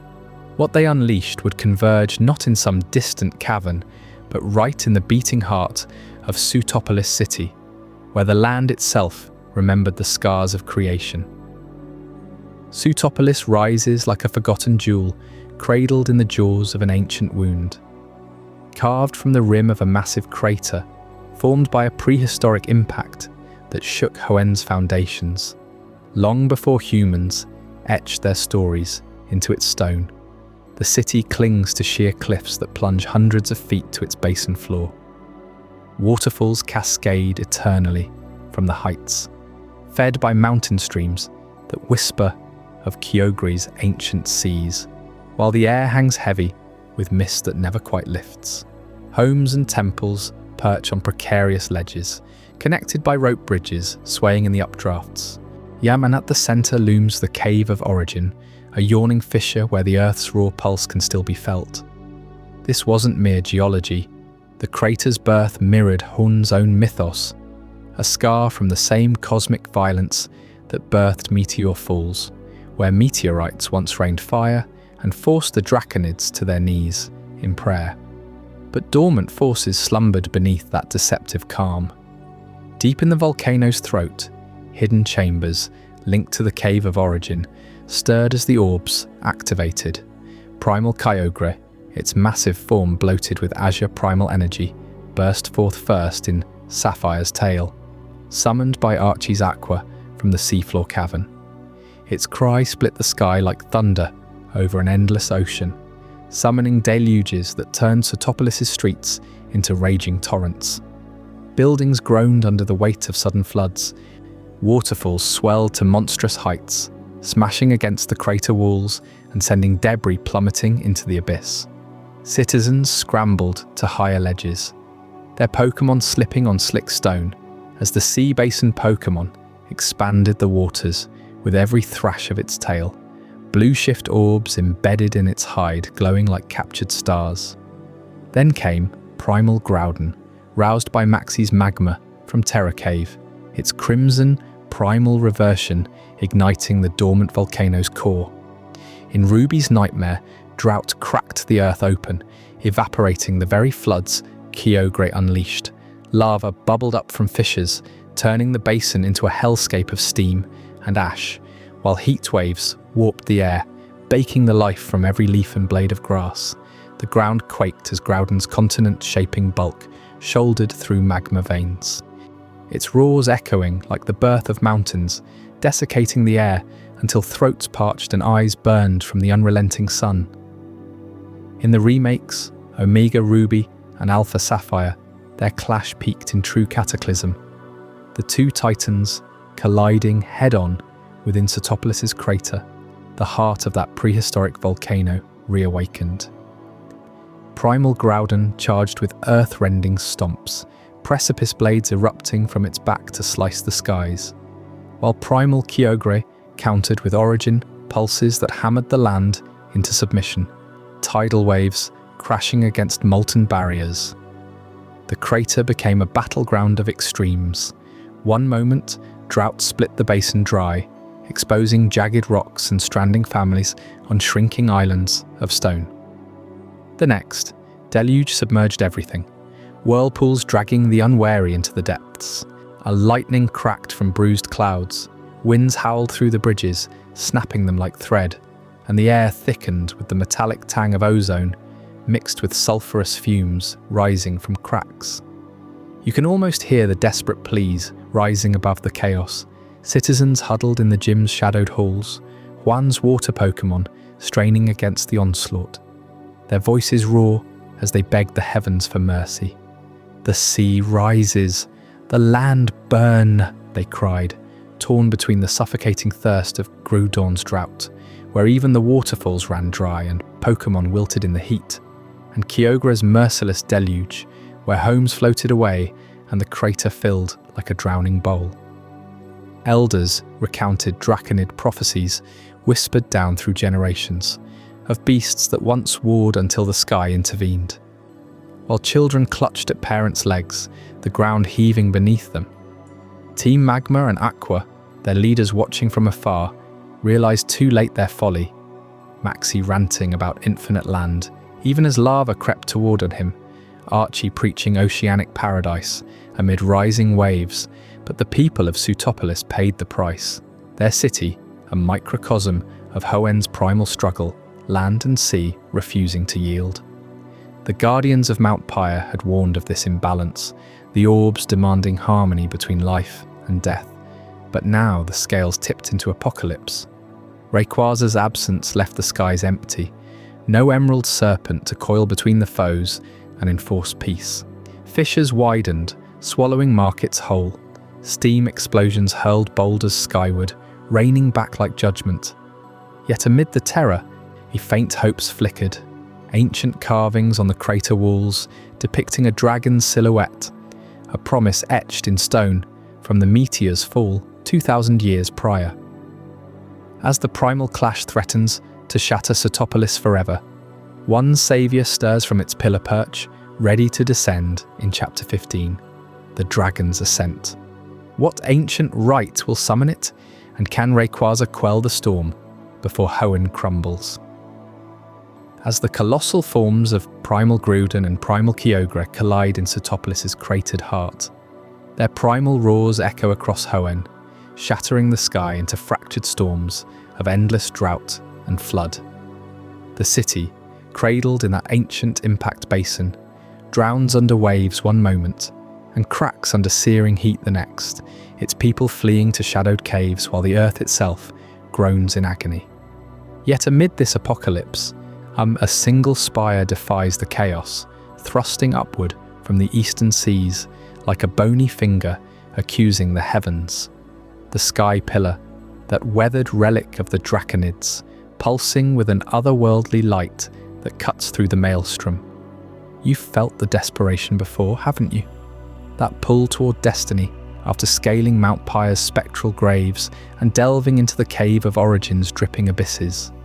Now, with Team Magma and Aqua humbled but their awakened titans rampaging unchecked, the path leads back across Hoenn's fractured roots, past the ash-choked trails of Lavaridge, the whispering sands of the desert ruins, and the mist-shrouded falls of Meteor Falls. The sky pillar awaits on a forgotten route, accessible only when the world's imbalance summons its hidden bridge of clouds, a precarious span that sways under howling gales.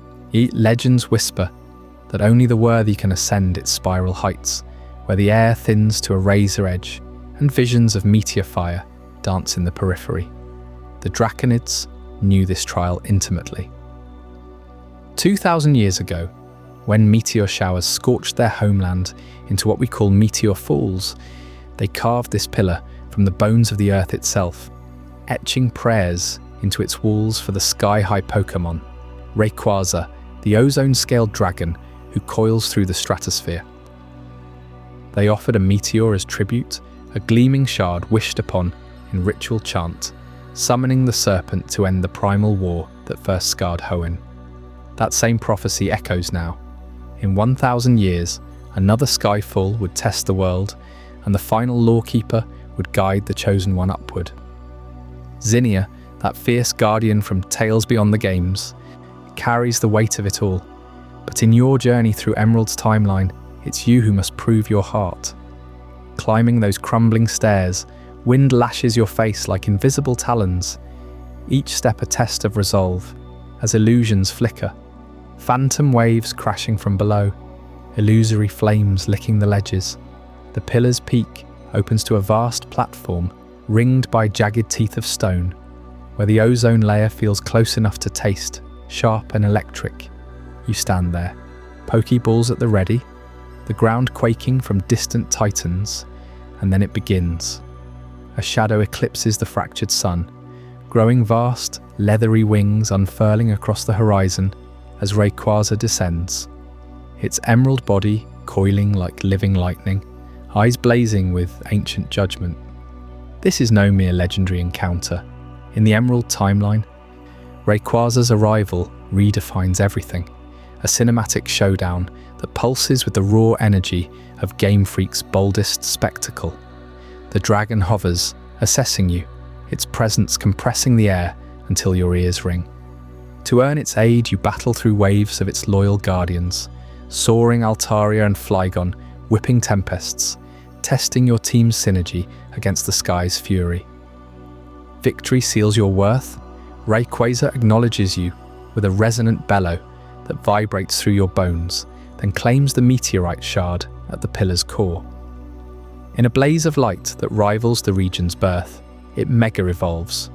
For the first time in Pokémon history, Delta Stream activating, its form elongating into a hyper-aggressive meteor hunter, rings glowing like captured stars, fins slicing the clouds. Rayquaza rockets towards Sootopolis, a green comet trailing ozone fire diving straight into the Titan's fray. Primal Groudon rears on the streets, precipice blades erupting like volcanic spines. Primal Kyogre submerges the bay, Origin Pulse flooding the crater in azure torrents. Their clash births tornadoes of steam and quakes that topple spires, but Rayquaza threads the chaos. Mega Voice, shrieking a supersonic roar that pierces their primal states. It coils around them, not with brute force but precision, Dragon Ascent spiraling in a vortex of raw power, forcing reversion. Groudon shrinks, its solar blaze dimming to embers. Kyogre recedes, oceans calming to gentle swells. The dragon's aura bleeds balance back into the world, weather normalizing as if Hoenn exhales for the first time. The Titans retreat, compelled by their eternal mediator. Groudon burrows into the Terror Cave's molten depths, slumbering once more beneath the Earth's fiery mantle. Kyogre sinks to the seafloor cavern, its massive form vanishing into abyssal currents lined with bioluminescent corals. Rayquaza ascends, shedding its megaform in a cascade of fading light, resuming its vigil high above the ozone, unseen guardian of the skies. Sootopolis emerges from the deluge, steam rising from cracked plazas, its people emerging to witness the miracle, a champion not just of battles but of the primal order itself. This intervention cements Rayquaza's lore as Hoenn's ultimate arbiter, echoing the Draconid's meteor wish across millennia. The sky pillar falls silent again, its bridge dissolving into mist, but the scars remain. Faint auroras in the night sky, whispers of what happens when land and sea forget their bounds. You've restored the equilibrium, Pokédex heavier with legend, but shadows linger in the adaptations that twist this triumph into something far grimmer. Up next in Chapter 16, the darker side of the manga, where Hoenn's heroes meet fates that will chill even the boldest trainer to their core. Stay tuned because the manga's Hoenn devours its saviours whole. Rayquaza's majestic intervention at the Sky Pillar might seal victory in the games, but in the Pokémon Adventures manga, that hard-won piece unravels into something far more grim, where heroes don't always walk away unscathed. The manga's Hoenn arc plunges deeper into the primal chaos, twisting familiar events into a nightmare of loss and desperation. Team Magma and Team Aqua don't just awaken Groudon and Kyogre, they unleash forces that threaten to swallow the region whole, with the Cave of Origin becoming ground zero for unimaginable tragedy. Courtney, the obsessive admin of Team Magma, her eyes burning with fanatical devotion to Maxie's vision of a boundless land, pushes too far in her pursuit of the red orb's power. She's there in the cavern's depths, surrounded by jagged stalactites and the humid pulse of ancient earth energy, when the walls begin to shudder. Primal Groudon's rage collides with Kyogre's tidal fury above, sending shockwaves that crack the stone like brittle bone. Courtney stands defiant, chanting incantations, refusing to yield even as boulders tumble and the air fills with choking dust. In one heart-stopping moment, the ceiling gives way completely, a cascade of rubble engulfs her without mercy. No heroic escape, no last-minute mega evolution to save the day. She's gone, buried under tons of unforgiving rock, her death a stark reminder that in this version of Hoenn, blind zealotry claims its price. That collapse echoes through the crisis, amplifying the stakes as the weather trio's battle tears Sootopolis apart. Massive waves crash against the crater walls. Droughts parch the earth beyond recovery, and the sky itself seems to fracture under endless storms. But the manga's true gut punch comes from the sacrifices demanded to hold back total annihilation. Stephen Stone, the poised champion with his steel-clad team, recognizes the god's energy can't be stopped, it must be contained. He rallies the Elite Four, their Pokémon forming a desperate barrier around the city, but it's not enough. Norman, the stoic father from Littleroot, steps up beside him, his eyes hardened by the sight of his daughter May fighting on the front lines.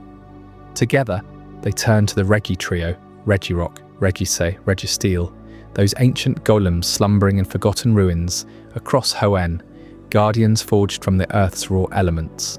Picture the scene in Sootopolis harbour, waves foaming like rabid beasts, the air thick with ozone, and the roar of clashing legendaries. Stephen commands Registeel to weave metallic webs across the bay, its body glowing with otherworldly resilience as it absorbs the primal bursts. Norman directs Regis to freeze the encroaching floods into jagged walls of ice, steam rising where superheated ground meets Arctic chill. Regirock anchors it all, by pounding fists into the seabed to raise barriers of unyielding stone. But the strain is catastrophic. The golem's ancient mechanisms overload, cracking under the divine onslaught, and Stephen and Norman pour their life force into the effort, syncing their wills with the constructs. Stephen's Metagross hovers nearby, amplifying the link, while Norman's Slaking unleashes raw power to stabilize the trio. Veins bulge, breaths come ragged, then silence. The barrier holds, containing the god's fury just long enough for Rayquaza to arrive, but at the ultimate cost. Stephen and Norman collapse, their bodies spent, lives extinguished in a final act of defiance. Fathers, champions, reduced to echoes in the stone they commanded. This isn't mere plot shock, it's the manga's unflinching look at the human cost woven into Pokémon battles.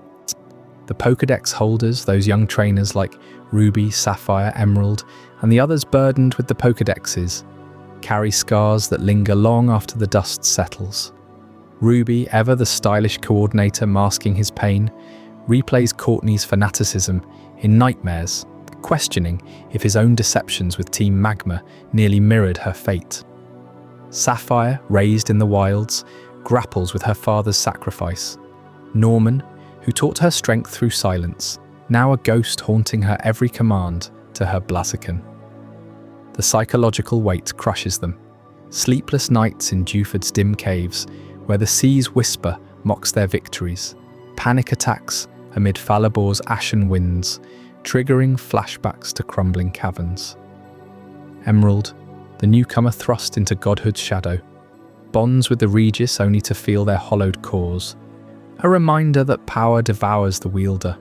These kids, barely teens, stare into the void left by the crisis, PTSD etched in trembling hands during contests, trust shattered by allies turned enemies, innocence buried under Hoenn's reshaped rubble.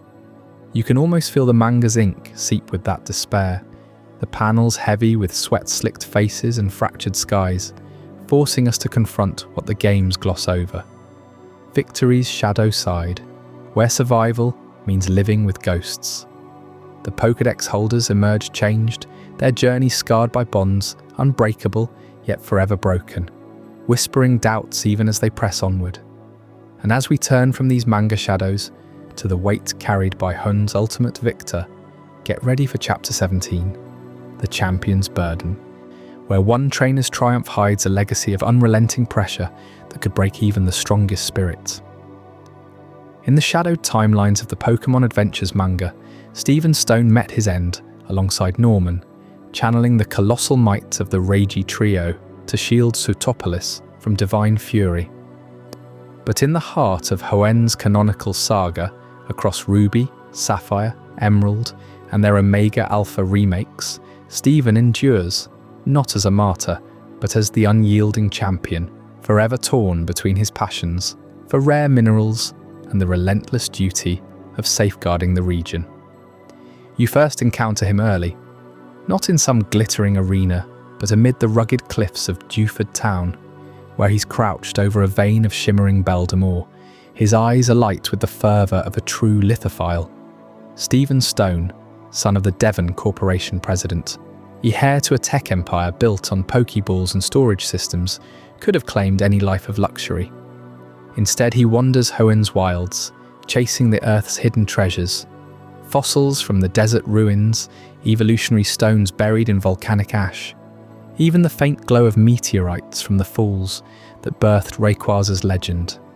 His Steelix coils patiently nearby, a living testament to his affinity for the unyielding strength of rock and metal, while his collection rivals the exhibits in Rustboro's museum. This dual existence defines him, you see. By day, he's the strongest trainer in Hoenn, his team a symphony of metallic precision. Agron thundering across granite slopes, Metagross levitating with psychic dominance, Skarmory slicing through sea winds like a blade forged in Slateport's shipyards. Yet whispers follow him through Fortree's treetops and Lavaridge's steaming pools. He's always vanishing into caves, emerging with pockets full of corundum or topaz, specimens that hint at the primal energies still slumbering beneath the land Groudon once raised.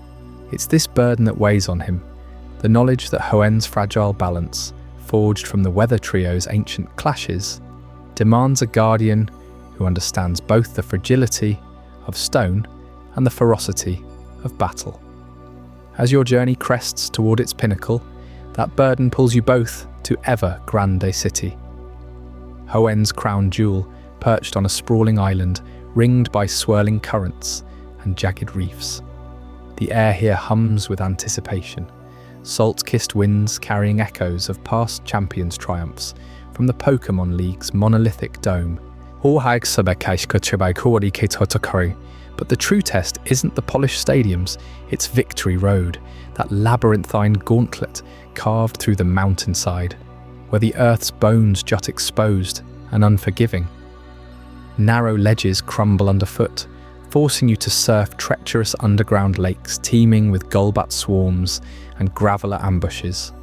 Wild Pokémon lurk in every shadow, Onyx coiling from fissures, Machoke guarding forgotten Braille inscriptions that whisper of the Regi guardians you might have already awakened.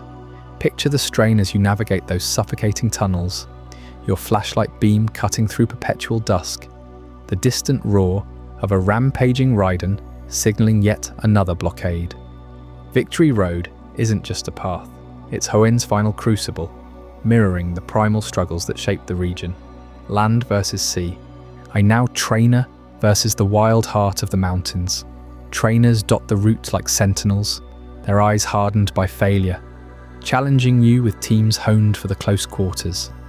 Poison barbs from Crobat, seismic quakes from Camerupt. Each victory peels back layers of exhaustion, but press on, and Evergrande's lights beckon, the league badges on your case gleaming like Steven's prized gems. Beyond Victory Road lies the Elite Four Chamber, a sanctum of elemental mastery, where Hoenn's defenders await. Their team's a deliberate counterpoint to the champion's steel-clad arsenal. First, Sydney unleashes the creeping dread of dark types, Absol foretelling doom with lunar howls, mighty Ennapax lunging from the gloom. But it's Phoebe who truly chills the soul, her ghost specialists drifting like spectres from Mount Pyre's haunted peaks. Dusclops phases through attacks with ethereal grace, her bonnets stitched from the grudges of abandoned dolls, eyes glowing with the same restless energy that stirs in the orbs you once reclaimed. Glacia follows, the Ice Queen from the snowbound north, her Walrein armouring itself in blizzards that evoke Kyogre's frozen tempests, Glalie spinning crystalline prisons that crack under sheer force. Her mastery turns the arena into a glacial tomb, hail rattling like the meteor showers that scarred meteor falls 2,000 years ago. Then Drake, the Dragon Master, whose Salamence soars with primal fury, akin to Rayquaza itself, Kingdra unleashing hydroblasts from abyssal depths, Flygon whipping sandstorms that blind and batter. Each Elite Four member embodies Hoenn's wild diversity, ghostly mists from Pyre's graves, you icy gales from forgotten tundras, draconic roars echoing Sky Pillar's heights, testing not just your Pokémon, but your resolve against the very forces that birthed the region. At last, Steven awaits in the Champions Room, his presence commanding yet serene, surrounded by crystalline displays of his lithophile hall. He commends your ascent through Victory Road's perils, then unleashes his full might, Skarmory's steel wings slicing the air, Claydol unearthing psychic barrages from desert sands, Metagross crushing with meteor-like fists. Victory here cements you as the new pinnacle, but Steven's words linger. The burden never truly lifts. He returns to his wanderings, ever vigilant, for threats like those red and blue orbs still whisper from caverns deep. And as the stars wheel over Evergrande, a new shadow looms on the horizon, a meteor's fiery descent, unraveling secrets that even the champion couldn't foresee. That cataclysmic chapter, the Delta episode Unveiled, awaits us next, where Hoenn's guardians face an invader from the stars. With the echoes of Victory Road still ringing in your ears, and Steven Stone's approving nod fresh in your memory, you step into the champion's seat at the Pokémon League. Hoenn feels secure at last, the primal gods dormant, the skies clear, but victory in this region never lingers without a shadow. A few days after your triumph, your Pokégear buzzes with an urgent alert from the Devon Corporation in Rustboro. Astronomers have spotted it, a colossal meteorite, hurtling through space on an unerring path straight for Earth. Not just any rock from the void, but a fragment of cosmic destiny, one that could shatter continents and rewrite the stars.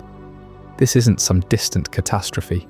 Calculations pin its impact right here in Hoenn, potentially obliterating everything from Littleroot's quiet fields to Evergrande's towering spires. Panic ripples through the scientific community, but the Devon Corporation, ever the vanguard of innovation, leaps into action. Their president, that sharp-minded visionary behind the Pokeballs and storage systems, convenes experts in their gleaming Rustboro headquarters. Holographic projections light up the boardroom, tracing the meteor's trajectory with chilling precision. It's no ordinary space debris. Spectral analysis reveals crystalline structures pulsing with otherworldly energy, hinting at something alive within. Enter Zinnia, the last of the Draconid lawkeepers, a figure cloaked in the ancient mysticism of meteor falls. She's no stranger to the star's wrath. Her people have guarded the prophecy for 2,000 years, ever since meteor showers first scorched their ancestral homeland and awakened primal Groudon and Kyogre.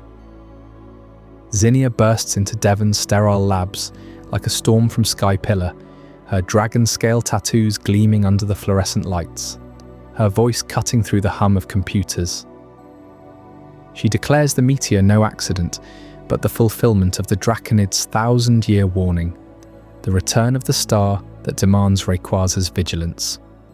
Her methods clash violently with Devon's rationalism. While the corporation's scientists pore over data streams and prototype devices, Zinnia invokes the old ways. The meteor wish, the summoning chant, is the unbreakable bond between Lawkeeper and Sky Dragon. She challenges their science head-on, accusing them of hubris for tampering with forces beyond human grasp. Devon proposes a radical solution, a dimensional shifter, powered by an experimental link cable array to punch a hole through realities. The idea: link Hoenn's defenders to a parallel world, one where the meteor threat never materialized, evacuating key figures or harnessing infinite energy from that alternate plane to avert disaster here. Zinnia scoffs at this technological gamble.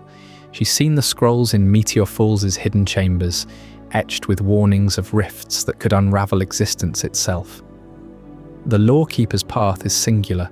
Awaken Rayquaza at Sky Pillar, arm it with the power of Mega Evolution, and let the Sky-High Dragon clash with the Invader in the heavens.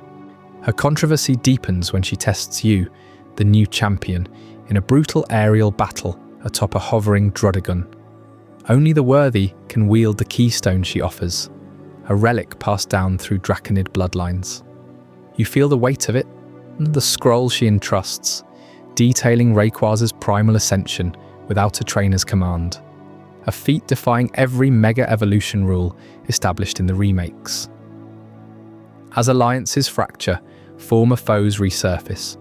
Wally, that frail yet resolute boy from Verdant Turf, joins your side, his Mega Altaria slicing through the wind. Even Archie and Maxie, humbled by their primal failures, lend their ships and resolve, piloting toward the Sea of Clouds, where the meteor will pierce the atmosphere. The Devon president's daughter, disguised as a contest idol, feeds you intel from the corporation's underbelly. Her pop star facade cracking under the stakes. Zinnia's defiance peaks in a showdown at Devon's rooftop helipad, where she shatters their link cable prototype in a blaze of draconic fury, roaring that science alone can't pierce the veil between worlds, and pierce it they might have. This link cable isn't just a gadget, it's the first canonical breadcrumb confirming the Pokémon multiverse. Devon's plan hinges on connecting to another Hoenn, a ruby or sapphire dimension, untouched by Omega or Alpha tides, proving these aren't mere remakes, but divergent timelines woven by Game Freak's design. Zinnia knows the risks. Open that cable and energies flood in, potentially summoning horrors from beyond. Or worse, stranding souls in limbo. Her stand forces Devon to pivot, supporting Rayquaza's ancient right instead. But the theory lingers, a crack in the fabric of one world. High above the clouds, as the meteor's glow bathes Hoenn in eerie crimson, Rayquaza uncoils from its pillar perch. No trainer's bracelet needed. The dragon intuits the threat, its body surging with delta energy, scales shifting to their primal sheen. The collision looms, the air thick with ozone and dread, Deoxys' polymorphic form glinting within the meteor's core, a DNA-twisting alien poised to warp reality on impact. But that's a clash for another telling. Drift off now into Chapter 19, the Deoxys encounter, where the sky fractures and the multiverse's guardian unleashes hell from the stars. I hope you're as amazed by this as I am. If you want to stay updated on more content like this, make sure to subscribe and join our community of curious minds. Trust me, what's coming next will challenge everything you thought you knew, as the meteor streaks closer, hurtling toward Hoenn like a harbinger of doom. Zinnia's warnings echo through the Devon Corporation's sterile halls. Science alone can't pierce the veil of ancient prophecy. That glowing rock isn't just debris from the cosmos, it's a vessel, cradling something alive, something alien. Deep within its crystalline core pulses the DNA Pokémon, Deoxys, a being forged not on Earth, but in the frigid void of space. Picture the birth of this extraterrestrial enigma. Billions of miles from our blue planet, a harmless space virus drifts aimlessly among the stars. Its genetic code a simple twist of alien RNA. Then catastrophe strikes. A human-made laser beam fired from a satellite experiment gone awry, he slices through the atmosphere and collides with the virus in a burst of searing energy. The mutation is instantaneous, violent. Helical strands warp and multiply, folding into crystalline armor, sprouting tentacles that writhe like living lightning. What was once inert becomes Deoxys, adaptable, relentless, a perfect predator sculpted by unintended hubris. This isn't myth. It's etched into Hoenn's post-game secrets, revealed only after you've claimed the championship throne. You feel the urgency building as alarms blare across the region. Wally, that quiet boy from verdant turf with his unyielding spirit, joins you at the space center, his eyes wide with determination. Former foes Archie and Maxie, humbled by their past follies, stand shoulder to shoulder, their teams ready for redemption. Together, you race to the launch site, the night sky fracturing with falling debris. The meteor's descent paints trails of fire across the heavens, and as it nears, strange lights flicker, 3 points forming a glowing triangle in the upper atmosphere, pulsing with otherworldly rhythm. That triangle isn't random, it's Deoxys itself, manipulating meteorites into a defensive triad, a cosmic fortress mirroring the prophecies whispered by the Draconids for generations.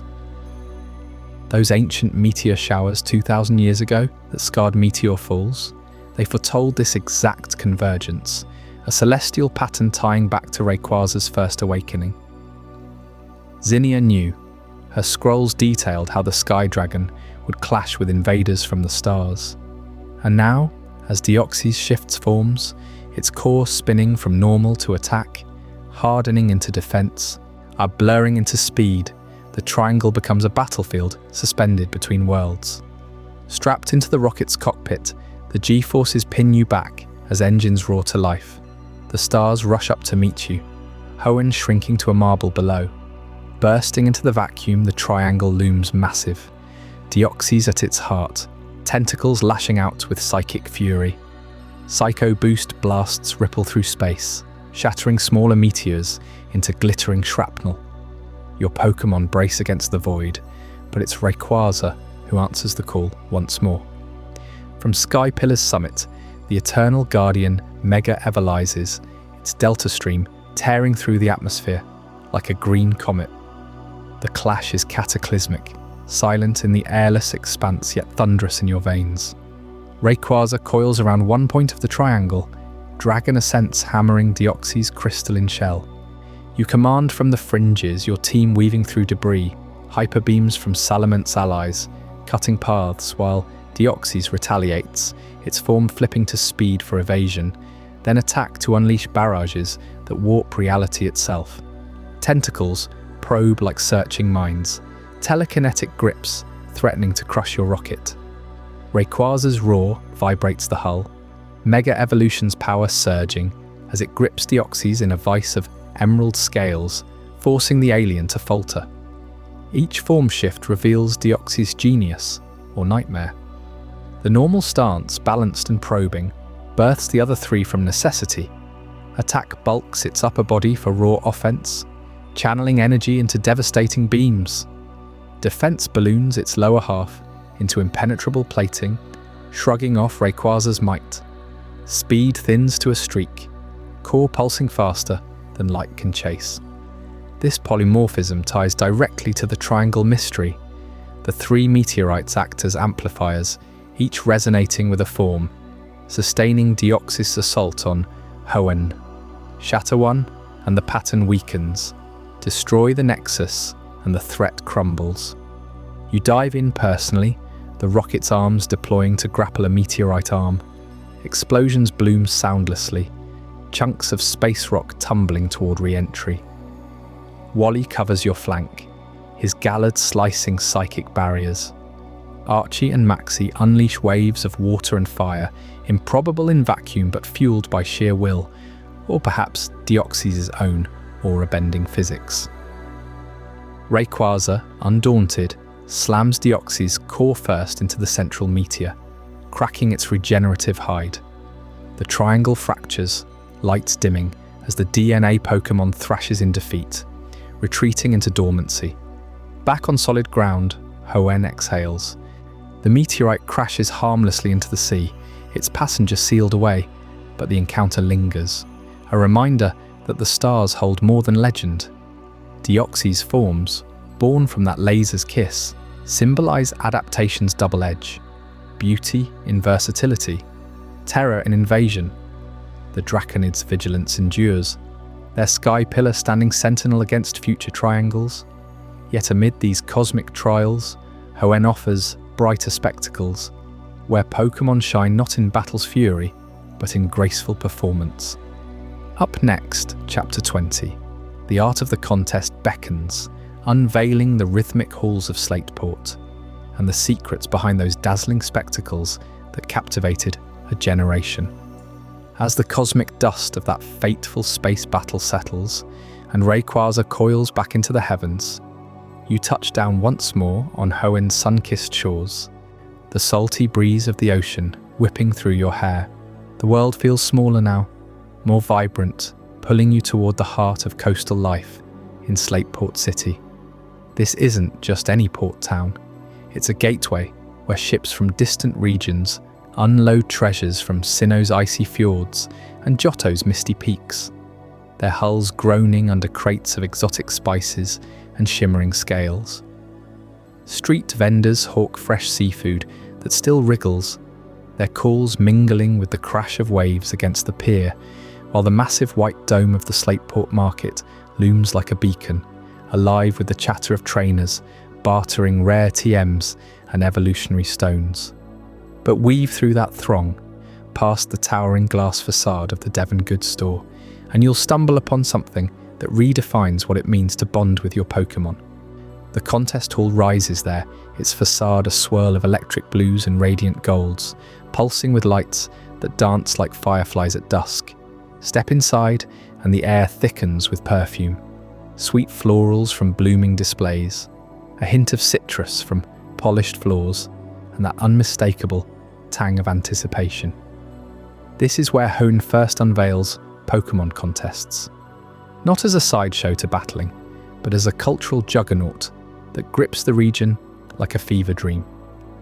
Crowds pack the tiered seats, their cheers erupting in waves as spotlights sweep the stage, turning a simple Grovile's leaf blades into a symphony of emerald shadows, or a Wingle's aerial spirals into liquid silver trails. Hoenn's contests aren't mere performances. They're a revolution etched into the region's soul. In Kanto or Johto, mastery meant conquering arenas with raw power, owed your Pokémon a weapon honed for victory. But here, amid the primal scars left by Groudon and Kyogre, the people of Hoenn crave something deeper, a celebration of harmony, where strength bows to elegance. Picture it, a Torchic strutting under crimson lights, its tiny flames flickering in perfect rhythm to swelling music. Not to scorch an opponent, but to mesmerize thousands. Contestants vie in 5 categories: cool, beauty, cute, smart, and tough, each demanding a blend of moves, timing, and flair. You appeal to judges with a water gun that arcs like a rainbow, then chain it into a combo with icy wind for a glittering vortex. Hearts popping on massive screens as the audience gasps. This shift ripples through every trainer's path. No longer is the Pokémon Master solely the one who topples the Elite Four, and Hoenn whispers that true greatness lies in unveiling your partner's hidden splendor. Top coordinators like Wallace, with his melodic gliding through watery veils that shimmer like Hoenn's own contested seas, embody this ethos. He drifts from stage to gym, proving the lines blur. Beauty fuels battle, and battles birth art. In Slateport's hall, you enter your first contest, heart pounding, as you select moves from a menu that feels alive. Your Pokémon's condition meter glowing with potential. Win a ribbon, and doors open. Fame in Falabor, adoration in Lily Cove's Grand Theatre, where the stage spans an entire harbour view, waves lapping below as Luvedisc hearts float in synchronised ballets. Yet beneath the glamour pulses a secret alchemy that elevates these spectacles, the Poké Blocks. These crystalline treats, swirled in rainbow hues, they aren't just candy, they're the lifeblood of a contestant's edge. Feed one to your Swablu and watch its beauty condition soar, feathers plumping into iridescent clouds ready for a stage debut. But crafting them? That's where Hoenn's earthbound mysteries unfold. You gather berries from sun-dappled bushes along Route 103, their vines heavy with jewels, like the tart kelpsie or the silky pamp tree. Head to the berry blender in the contest hall. 4 players gripping handles, pedaling in sync to a pulsing rhythm. The faster the spin, the smoother the blend. Flavors melding into a poke block that boosts voltage, sheen, or snap. The true arcane lies in those rare berries, cultivated in Hoenn's hidden groves, with rituals passed down like Draconid meteor chants. The Berry Master's garden near Route 119 hides enigma berries. Chordy, their spiky husks guarding a flavour so elusive it maxes every stat, birthed only from cross-pollination under specific moonlight. Plant your own in soft soil plots scattered across the region. Verdanturf's breezy fields, where winds scatter pollen like whispers, or Lavaridge's geothermal warms that coax stubborn seeds. Water them daily, nurture with whale pale splashes that mimic ocean rains, and in days harvest clusters that yield pomeg for attack, kelpsie for defense, or liechi for that elusive critical spark. Experiment with qualot and hondo, blending spicy sour dry into a gold pokeblock. Its luster so pure, judges award bonus points before the first move lands. Trainers whisper of master blenders who tame the blender's whims, sinking heartbeats to extract pure flavors without waste. Too much bitter, and your numal turns sluggish. Perfect balance, and it erupts in volcanic poise. These Pokeblocks tie back to Hoenn's primal core. Berries grown in soils, enriched by Groudon's earthen fury, their juices echoing Kyogre's deep-sea nectars. Contests become a microcosm of the region's philosophy, balance battling chaos, beauty taming the wild. You grind through ranks, from normal to super to hyper, each ribbon a testament to patience, your Pokémon evolving not just in power, but in poise. Slateport's contests spread like wildfire, halls sprouting in Mauville's neon glow, Fortree's canopy shadows, even Pacifidlog's floating platforms, where waves threaten to swallow the stage. Coordinators form guilds, sharing berry maps and combo charts, turning rivals into collaborators. And in the remakes they deepen. Double performances demand tandem dances, your Sceptile and Blaziken weaving Leafblade infernos that leave scorch-free illusions. Hoenn didn't just expand mastery, it redefined it, proving a Pokémon's soul shines brightest when not in chains of command, but in flights of fancy. As these ribbons accumulate, and the contest world's dazzle fades into twilight, eyes turn skyward once more, where elusive guardians slice through clouds, their psychic cries hinting at riddles unsolved. Up next, we unravel the mystery of the Lattice, those shimmering siblings whose watchful gaze might hold the key to Hoenn's unseen protectors. While Slateport's contests celebrate the grace and sparkle of Pokémon in the spotlight, a far more elusive beauty drifts unseen across Hoenn's southern seas, where 2 shimmering figures cut through the clouds like living mirages. Latias and Latios, the Eon duo, psychic dragons born from the ether of legend, roam these waters not as performers, but as eternal sentinels. Their presence whispered in fishermen's tales and faded maps. Picture the vast expanse south of Slateport, where the ocean swells under perpetual trade winds, carrying salt-kissed breezes that tangle in your hair as you scan the horizon from a weathered deck. These aren't your grounded titans like Groudon or skyward arbiters like Rayquaza.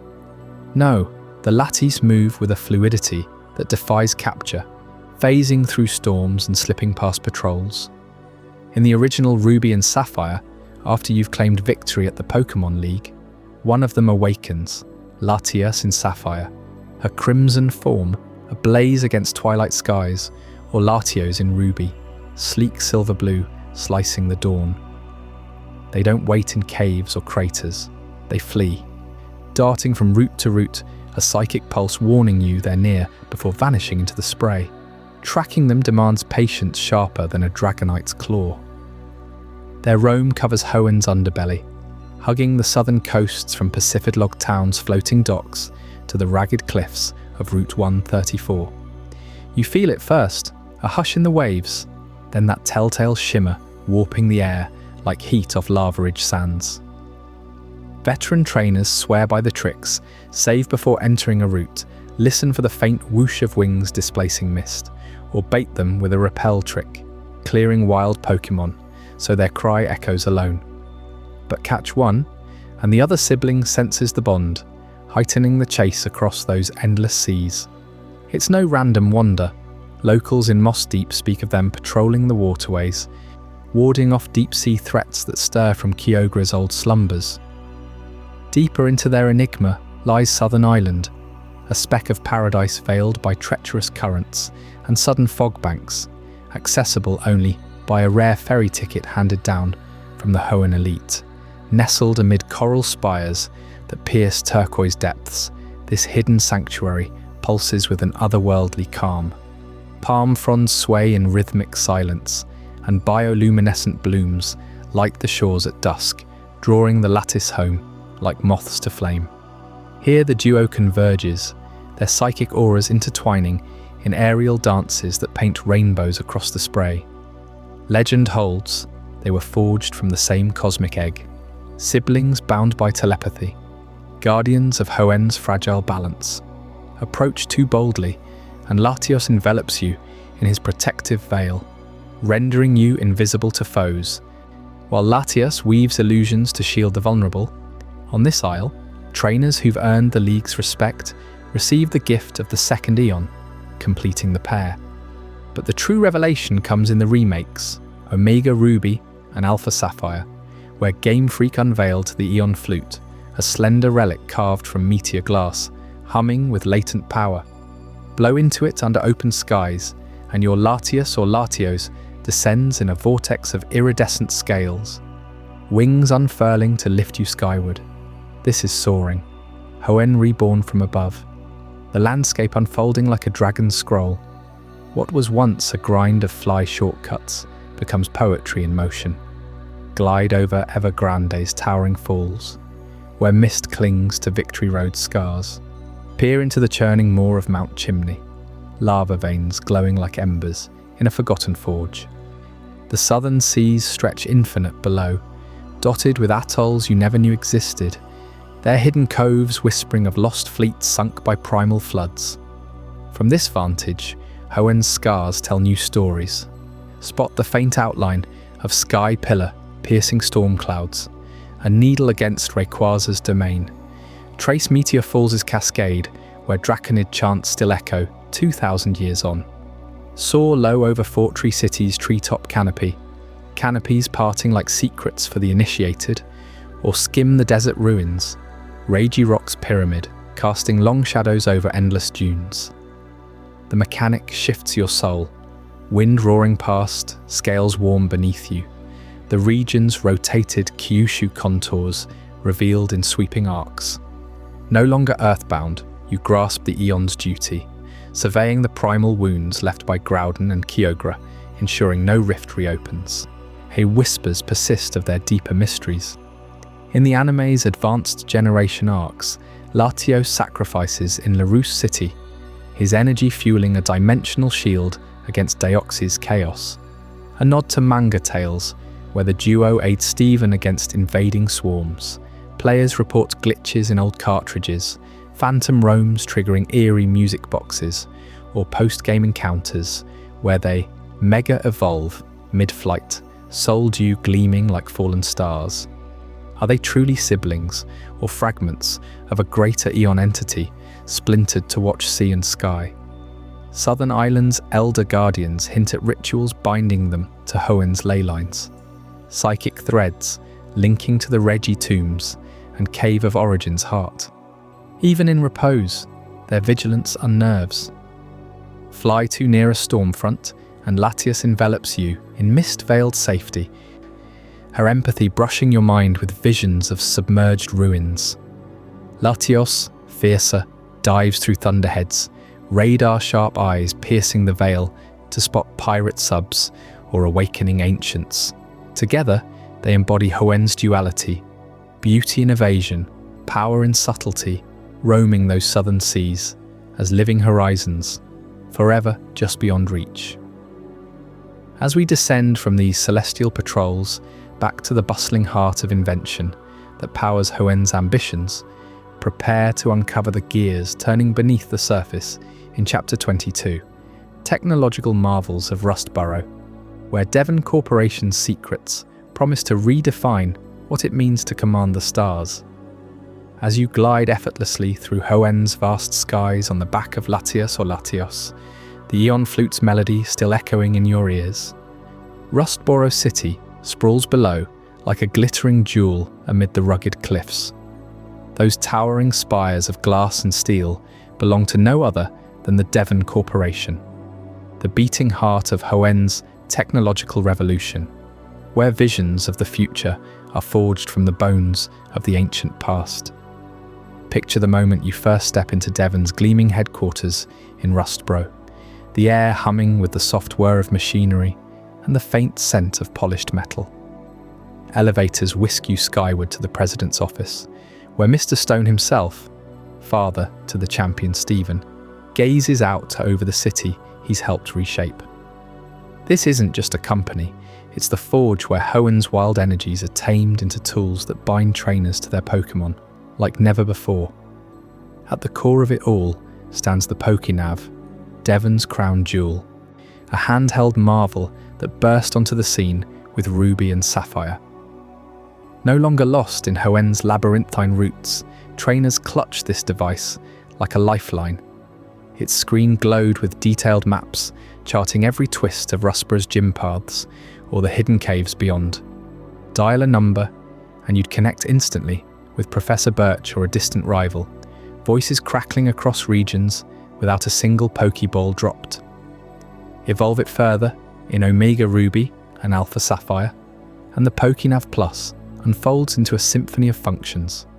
A compass-piercing, fog-shrouded seas, a match call summoning challenges from old foes, even a contest inspector rating your Pokemon's flair before Slateport's bright lights. But Devon didn't stop at navigation. They wove in radio waves to tune into Pokemon broadcasts, have faint signals carrying cries of wild Combusken echoing from afar, or the chatter of market stalls in Mobile. Yet the Pokénav was merely the gateway. Deeper in Devon's labs, scientists unraveled secrets buried for eons. Ancient fossils, unearthed from desert sands and mountain depths, those petrified remnants of Lileep, Anorith, Armaldo, found new life under Devon's revival machines.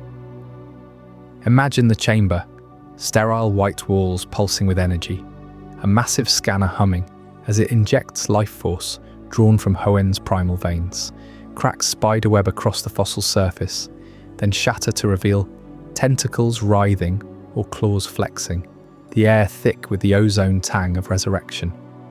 Devon didn't just restore, they pioneered the process, shipping revived ancients like Cradley across seas to other regions, proving that time's grip could be broken with enough ingenuity and infinite power sources.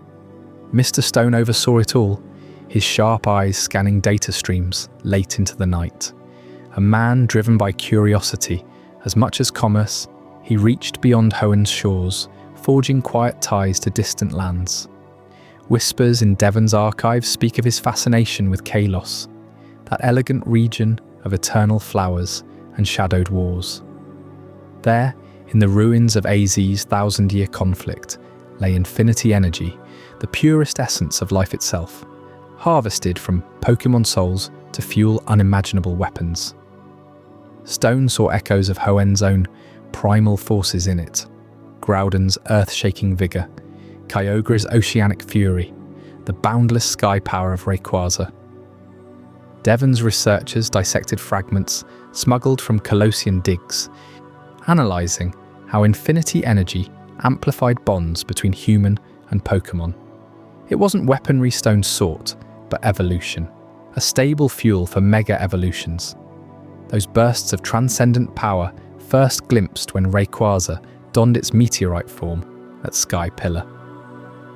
Stone's notes, tucked away in Rustboro's vaults, detail experiments blending Hoenn's red and blue orbs with infinity traces, stabilizing the chaotic energies that once nearly drowned the world in endless rain or scorched earth.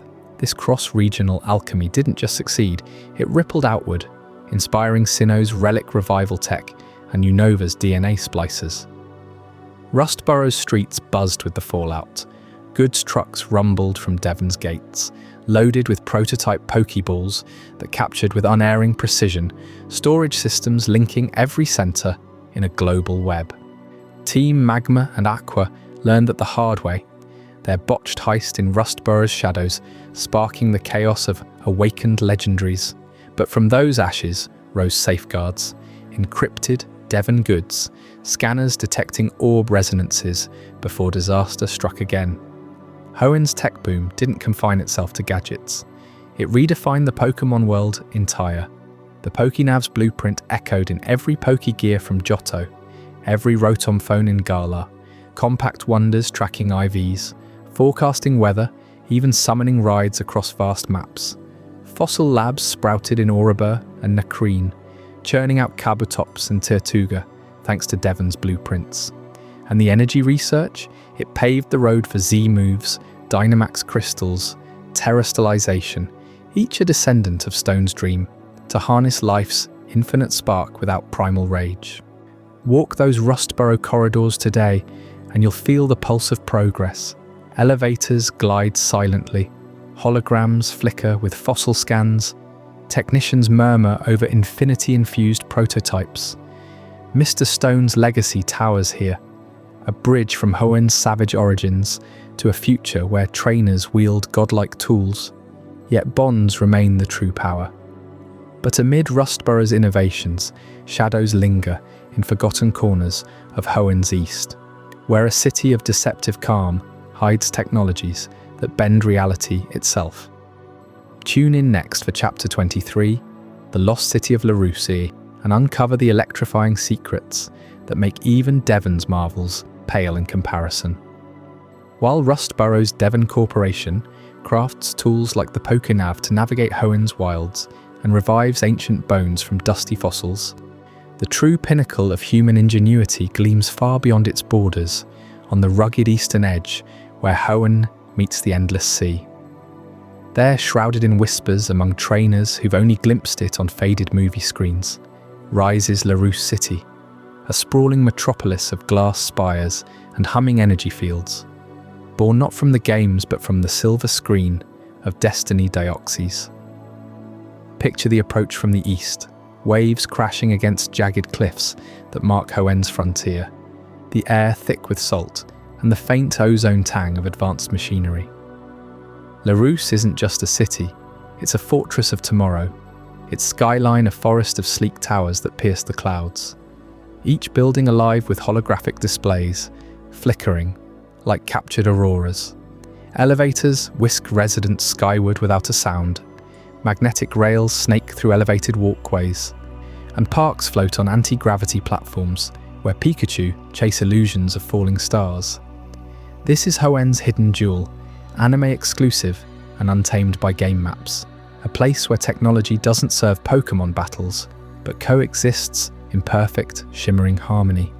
At its heart pulses the city's greatest secret, the Blockbot system, an autonomous defense network that turns every street, every plaza into a sentinel. Thousands of these cube-shaped drones patrol invisibly, linking into colossal barriers when danger looms.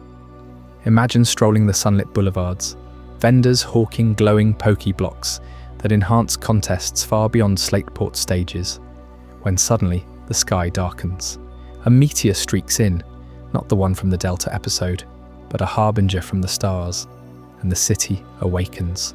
Cubes cascade from hidden alcoves, assembling into impenetrable walls of blue energy, shielding schools, homes, even the massive central stadium where trainers once dreamed of leagues yet to come. Larousse thrives on this edge of isolation. Its people a blend of Hoenn's adventurous spirit and a futuristic resolve, forged by proximity to the unknown. Fishermen haul in lumberries from glowing reefs. Children race on hoverboards, past statues of forgotten guardians. And scientists in pristine labs ponder the very fabric of space. Yet beneath the polish lies vulnerability. Those eastern borders expose it to cosmic whims, meteors that have pummeled Hoenn since the Draconid's ancient woes at Meteor Falls. In Destiny, Deoxys, this vulnerability erupts when extraterrestrial visitors, Deoxys and its kin, crash the scene, drawn by the same stellar forces that once roused Rayquaza from slumber. The film doesn't just showcase Larousse's tech, it weaves it into Hoenn's mythic tapestry, expanding Rayquaza's lore in ways the games only hint at. We know the Sky Dragon as the mediator between Gruden and Kyogre, soaring from Sky Pillar to quell primal furies. But here, amid Larousse's stellar defences, Rayquaza reveals its celestial kinship. Born from the ozone layer, forged in meteor fire, it guards not just land and sea, but the stars themselves. As Deoxys warps reality with its alien powers, twisting dimensions, cloning itself in psychic fury, Rayquaza descends like a comet's wrath, its body elongating into a serpentine blade that slices through the void. Watch it uncoil above the city, scales shimmering with emerald fire, the eyes locked on the invaders from beyond. The blockbots falter under psychic assault, their barriers cracking like eggshells, but Rayquaza pulses with raw ozone energy, repelling the DNA Pokémon back into orbit. This clash illuminates a deeper bond. Rayquaza isn't merely Hoenn's protector, it's the dragon of the heavens, attuned to cosmic rhythms. Meteors that birthed Deoxys echo the ones that awakened the Weather Trio 2,000 years ago, the same stellar debris Draconids wished upon to summon their saviour. In Larousse's skies, Rayquaza battles not for territory, but for equilibrium between worlds, hinting at why Zinnia guarded those prophecies so fiercely, why the Delta episode's Meteor demanded its return. Ash and his friends stumble into this maelstrom, their journey from Petalburg warped by the chaos. Pikachu's thunderbolts dancing off energy shields as Tori Lund, a wide-eyed boy from the city, bonds with the fleeing Deoxys. Through his eyes we feel Larousse's pulse, the terror of drones turning feral, the awe of legendaries clashing above rooftops, the quiet thrill of a city that bends physics yet bows to nature's apex. When peace settles, the blockbots reform into playful fountains, spraying water laced with contest sparkles, but the scars linger. A reminder that Hoenn's East Harbours threats no Pokédex can log. This lost city expands Hoenn's soul, bridging Rustboro's grounded tech with the Delta episode's stellar perils. Larousse embodies what Devon dreams of, harmony with the wild unknown, where human shields meet draconic might, yet as its defences hum softly into the night, ancient powers stir elsewhere, deep in ruins, untouched by circuits or cubes. What colossal force slumbers beneath, waiting for its king's awakening? Join me next for Chapter 24, the Regi King's Awakening, where forgotten titans rumble to life. While Larousse's gleaming barriers hummed with cutting-edge automation, shielding its streets from otherworldly invasions, Hoenn's true sentinels lie buried much deeper, in crumbling vaults etched with forgotten scripts, where stone behemoths wait for the worthy to crack their eternal bonds. Deep in the scorched heart of Route 111's desert, the sand whispers secrets as you sift through dunes that swallow footprints whole. There, half submerged like a forgotten god's fist, stands the desert ruins, its weathered pillars defying the relentless sun. You brush away layers of grit to reveal walls inscribed in braille, those raised dots telling tales no eyes were meant to see without touch. The message pulses under your fingers, a warning or perhaps an invitation, urging you to mimic the Earth's own rhythm. 16 steps north, then east, in a perfect square, your heels pounding a deliberate circle against the stone floor. The chamber shudders. Massive slabs grind open with a groan that echoes like thunder trapped underground, unleashing Regi Rock, the towering golem forged from unyielding boulders, its body a mosaic of jagged granite veined with primal fury. Eyes ignite in crimson slits as it stirs from millennia of stasis, ready to test if you're the one to command its raw, earth-shaking might. But this is just the first seal shattered. Venture further to the mist-shrouded shores where waves crash against jagged cliffs and a submerged cavern beckons only those who master the depths. Island Cave lurks beneath the sea's embrace of Route 134. Its entrance a yawning maw revealed only after a dive into turquoise oblivion. Bubbles trail your descent through coral labyrinths, pressure building until you surface in a drowned cathedral of ice. Here the braille gleams on frost-rimed walls, commanding silence before the offering. You light a single incense, no more, no less, and the air thickens with chill that seeps into your bones, cracks spiderweb across the glacial door, birthing Regis, crystalline colossus, whose translucent form refracts light into blinding shards. It glides forward on frozen currents, exhaling blizzards that could entomb armies. A relic of winters long before Hoenn's coasts were named. The final trial demands cunning amid the island chains, where ancient tomb squats like a cyclopean barrow on Route 106. Palm fronds rustle overhead, but inside the air hangs heavy, stale as forgotten oaths. Braille decrees a test of stillness. Approach the central dais without a single step resounding. You hover on surf's gentle waves, threading the needle between pressure plates that would summon collapse. Success awakens Registeel, its armor plated in meteoric iron, impervious and gleaming with an otherworldly sheen. Hammers of steel limbs poised to pulverize intruders. It emerges from the gloom, a fortress ambulatory, defender of secrets etched into its very core. These aren't mere Pokémon. They're the Regi trio, ancient constructs born of elemental mastery, guardians sculpted by hands, or forces beyond mortal ken. Long ago, the people of Hoenn revered them as divine artisans. Regi Rock heaved mountains into place, carving valleys with fists that mocked erosion. Regis wove eternal frosts across peaks, taming floods with barriers of unbreakable rime. Registeel forged barriers against invaders from the stars, its alloys unyielding as the void itself. Temples rose in their honor, offerings piled high, chants echoing through nights lit by ceremonial fires. They toiled alongside humanity, reshaping the land post-Groudon and Kyogre's cataclysm, mending what the weather trio had rent asunder. Yet reverence curdled into terror.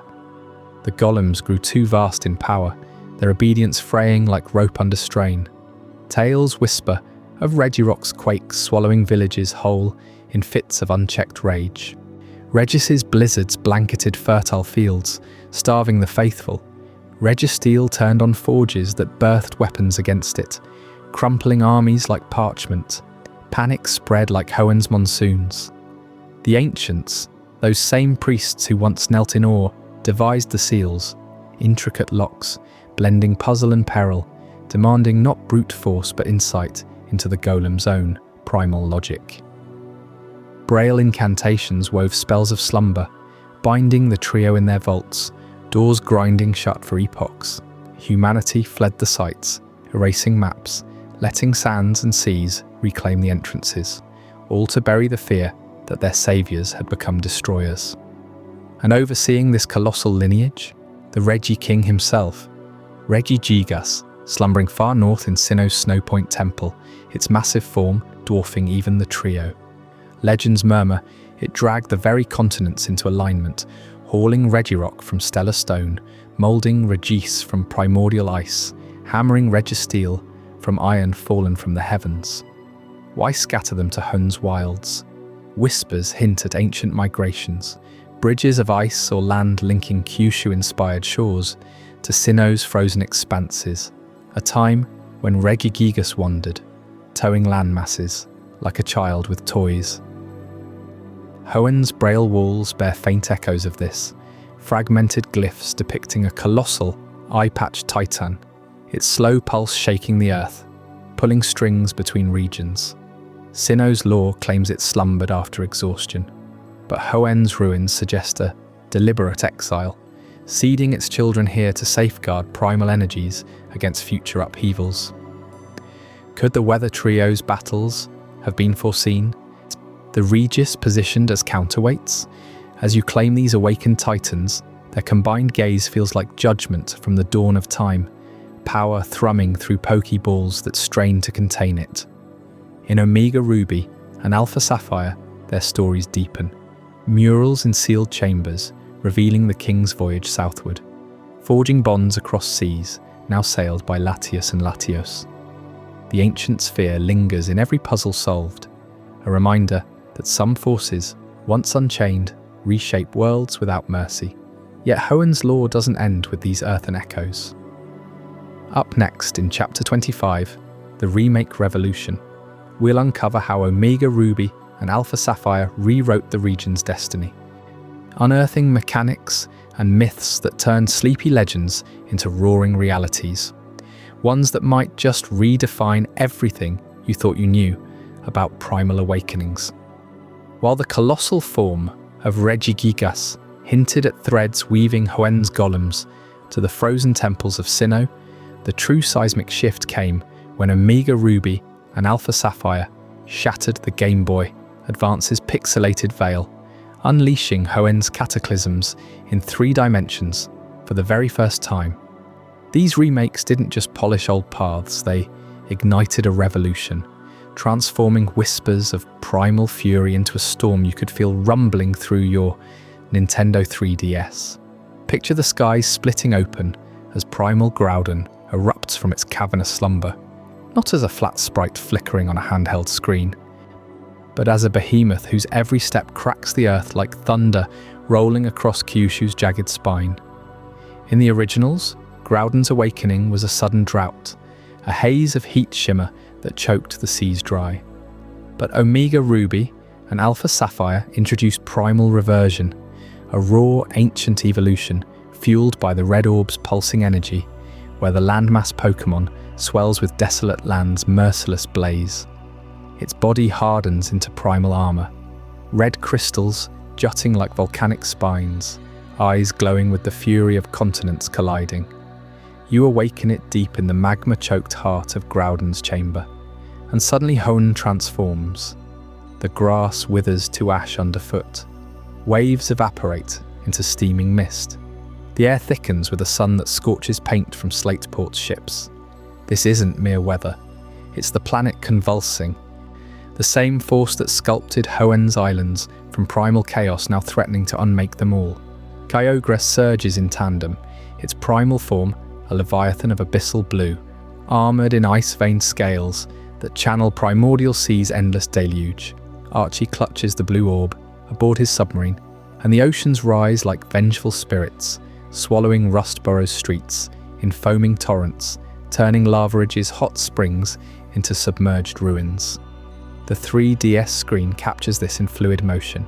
The camera pulls back to reveal floods cresting over Moville's steel spires, rain lashing in sheets that blur the horizon, lightning forking through clouds pregnant with biblical wrath. These disasters dwarf the original subtle shifts. Now you witness the scale firsthand.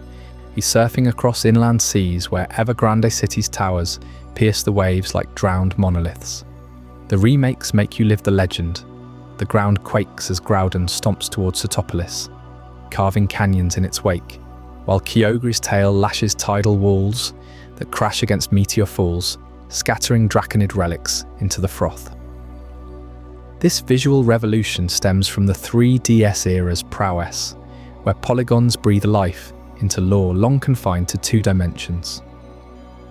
Fly over Fortree City during the crisis, and the canopy bends under hurricane gales, leaves stripped bare as if Rayquaza's absence has unleashed hell itself. The camera lingers on the devastation. Jagged fissures snake through Dewford's beaches. Steam vents erupt from Mount Chimney's flanks, blanketing verdant turf in toxic haze despite its cleansing winds. Every Pokémon animation heightens the peril. Wild Combusken flee blistering sands. Wingull flocks vanish into the maw of encroaching storms. Game Freak wove this into the narrative fabric, ensuring the player's journey pulses with urgency. Team Magma's airship buckles under downpours in Omega Ruby, while Team Aqua's submersible grinds against rising seabeds in Alpha Sapphire. It's Hoenn remade not just in graphics, but in soul. Disasters that once felt distant now tower over you, demanding you climb Sky Pillar amid howling voids, where Rayquaza coils in wait, its emerald scales shimmering against the void. And amid this turmoil, a shadow from Kalos flickers into view, bridging Hoenn's primal wars to ancient battlefields half a world away. As Zid, the eternal king scarred by his 1,000-year grief, dematerializes as a silent witness atop Sootopolis' heights. You glimpse him first in fleeting cutscenes, his cloaked figure etched against the roiling skies, eyes hollow from the great war that birthed his ultimate weapon. In Omega Ruby and Alpha Sapphire, he beholds Rayquaza's mega evolution, the Sky Dragon reverting the primal duo's rampage with a roar that parts the heavens. This cameo isn't coincidence. It ties Hoenn's meteor-awakened chaos to Kalos' cataclysm 3,000 years prior, where AZ's Floette perished, sparking a conflict that echoed across regions. Rayquaza's intervention mirrors the desperate alliances of old, hinting AZ wandered these shores seeking solace, or perhaps relics of his lost life. His presence lingers like a ghost in the Delta episode, as Deoxys' meteor hurtles anew, pulling the eternal wanderer back into the fray, proof that Hoenn's legends pulse through time, linking Kyogre's floods to Yveltal's shadows. As the dust settles and Rayquaza retreats to its pillar throne, these remakes cement primal reversion as Hoenn's beating heart, a mechanic that doesn't just power up legendaries, but resurrects their mythos in visceral glory. The 3DS's stereoscopic depths make every reversion a spectacle. Groudon's slab-like hide pulsing with solar flares, Kyogre's fins slicing water into crystalline arcs, elevating disasters from game mechanics to epic tapestries of creation and ruin. As Sea's gaze seals the loop, whispering of wars that transcend seas, inviting you to question how deeply these primal forces entwine with every region's hidden scars. But the embers of this revolution glow brightest in the stone that balanced the scales, a gem whose shattering forged Hoenn's fragile peace. Tune in tomorrow night for Chapter 26, The Legacy of the Emerald, where we'll unearth the shattering truths behind Rayquaza's desperate gambit and the destiny it sealed for all who dare summon the sky. Those cataclysmic floods and droughts in Omega Ruby and Alpha Sapphire didn't just reshape Hoenn's skies, they etched the region's primal fury into the very soul of the Pokémon world, a legacy that pulses through every game that followed. Hoenn burst onto the scene in 2002, with Ruby and Sapphire flipping the script on what a Pokémon adventure could be. For the first time, players weren't just chasing badges in a single landmass. They soared over oceans on Wingull backs, delved into submarine ruins, and balanced the fury of land against sea in a region born from Kyushu's rugged contours, twisted 90 degrees counterclockwise to fit its watery heart. This third generation didn't just add new Pokémon, it redefined exploration, introducing double battles that mirrored the chaos of Groudon and Kyogre's ancient clashes, and Pokémon contests in Slateport's bustling market, where beauty and rhythm rivaled raw power. Devon Corporation's gadgets, from the Pokénav's glowing screen to the scanner humming with fossil secrets, pulled players into a tech-infused world that whispered of future wonders, influencing Kalos' infinite energy pursuits and even Galar's Dynamax arenas. The remakes in 2014 took that foundation and amplified it into something monumental. Waiswai Sodiha or Okichi, primal reversion wasn't merely a power-up. It was a glimpse into Hoenn's geological soul, Groudon drawing magma veins to life, Kyogre summoning abyssal depths, their roars shaking the 3DS screen with particle effects that made Slateport's waves crash right into your living room. Mega Evolution debuted here too, Rayquaza coiling through the stratosphere in a meteorite blaze, bridging old lore with new mechanics that rippled across Sun and Moon, Sword and Shield, even Scarlet and Violet's terror types. Hoenn taught the franchise scale, volcanoes belching ash over jagged pass, meteor falls cascading in eternal mist, sky pillar piercing clouds like a Draconid prayer. It globalized Pokémon, drawing from Hebrew leviathans and biblical behemoths for its weather trio, while compound towns like Evergrande City evoked a poetic geography that fans still map obsessively. Yet beneath these triumphs lies the phrase that haunts every Hoenn scholar: abundant relations. Junichi Masuda coined it himself, naming the region for the unbreakable bonds between trainers and their Pokémon. Those quiet moments when Trico curls trustingly in your arms after saving Birch from Poochyena's snarls, or Mudkip gazes up with eyes full of Marshborn loyalty. But peel back the Pokédex entry and the mystery deepens. Abundant relations, what if it speaks to something vaster, the intricate web tying humanity to nature itself? Hoenn's creation myth isn't a fairy tale, it's a warning carved into its bedrock. 2,000 years before Brendan or May set foot in Littleroot, meteor fire scorched the Draconid homeland, and now veiled in Meteor Fall's vaporous glow. Primal Groudon heaved continents skyward, veins of lava scarring the earth like fresh wounds. Kyogre carved basins that swallowed villages whole, tides roaring with possessive hunger. Only Rayquaza, descending in an emerald streak, quelled the storm, its megaform a harmonious roar that sent the Titans into slumbering caverns. The Draconids never forgot. They built Sky Pillar as a spire of reverence, etching prophecies into stone. A meteor's return in 1,000 years, summoning Zinnia as the last lawkeeper, her voice echoing in the Delta episode as Deoxys fractures the heavens. These aren't distant legends, they frame every step you take. Team Magma's Maxi, with his glasses glinting under Mount Chimney's sulphur haze, dreams of drought to birth utopia, blind to the scorched fields left behind. Archie's Aqua crew dives into seafloor caverns crushing black, craving endless seas that would drown Fortree's swaying bridges. Their red and blue orbs twist primal energy into apocalypse, Slateport's ships tossed like toys, Lavaridge's springs boiling over. You halt them at Mount Pyre's spectral graves, where masked guardians whisper of balance, in the cave of Origin's dripping silence, where echoes question your resolve. Finally atop Sky Pillar, Rayquaza's scales shimmering, as it mega evolves, reverting the chaos to fragile peace. This bond, humanity's dance with nature's raw pulse, is Hoenn's truest enigma. The Regi golems stir in desert tombs and icy vaults, ancient automatons guarding secrets of migration from Sinnoh's Regigigas. Latios and Latios drift like southern phantoms, their eon energy a protective veil over Littleroot's sleepy fields. Even AZ, the eternal wanderer, witnesses Rayquaza's intervention, his 1,000-year grief mingling with the ozone tang of restored skies.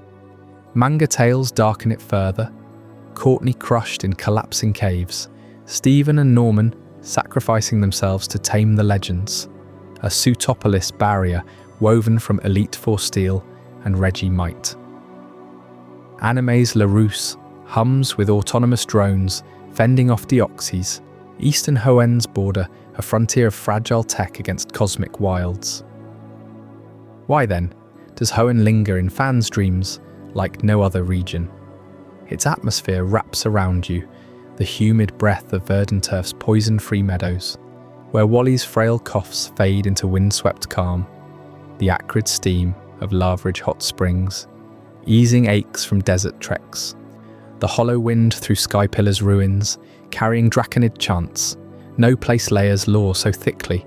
From 2,000-year meteor scars to Delta episodes' orbital dread, every cave whispers of cycles unbroken. Giotto birthed your journey, but Hoenn matures it, teaching that power unchecked devours, harmony demands sacrifice. Revisit its shores, and the abundant relations reveal themselves. Not just in Pokeballs clicked shut, but in the Earth's grateful rumble, the sea's contented lap, the sky's watchful gaze. As Rayquaza coils eternal above those primal caverns, Hoenn's emerald legacy endures, a timeless call to balance what we've awakened. What did you think of this journey? I'd love to hear your thoughts in the comments below. If this changed your perspective or taught you something new, consider subscribing for more mind-expanding content. And if you know someone who would find this as fascinating as you did, share it with them. These are the kind of conversations that matter.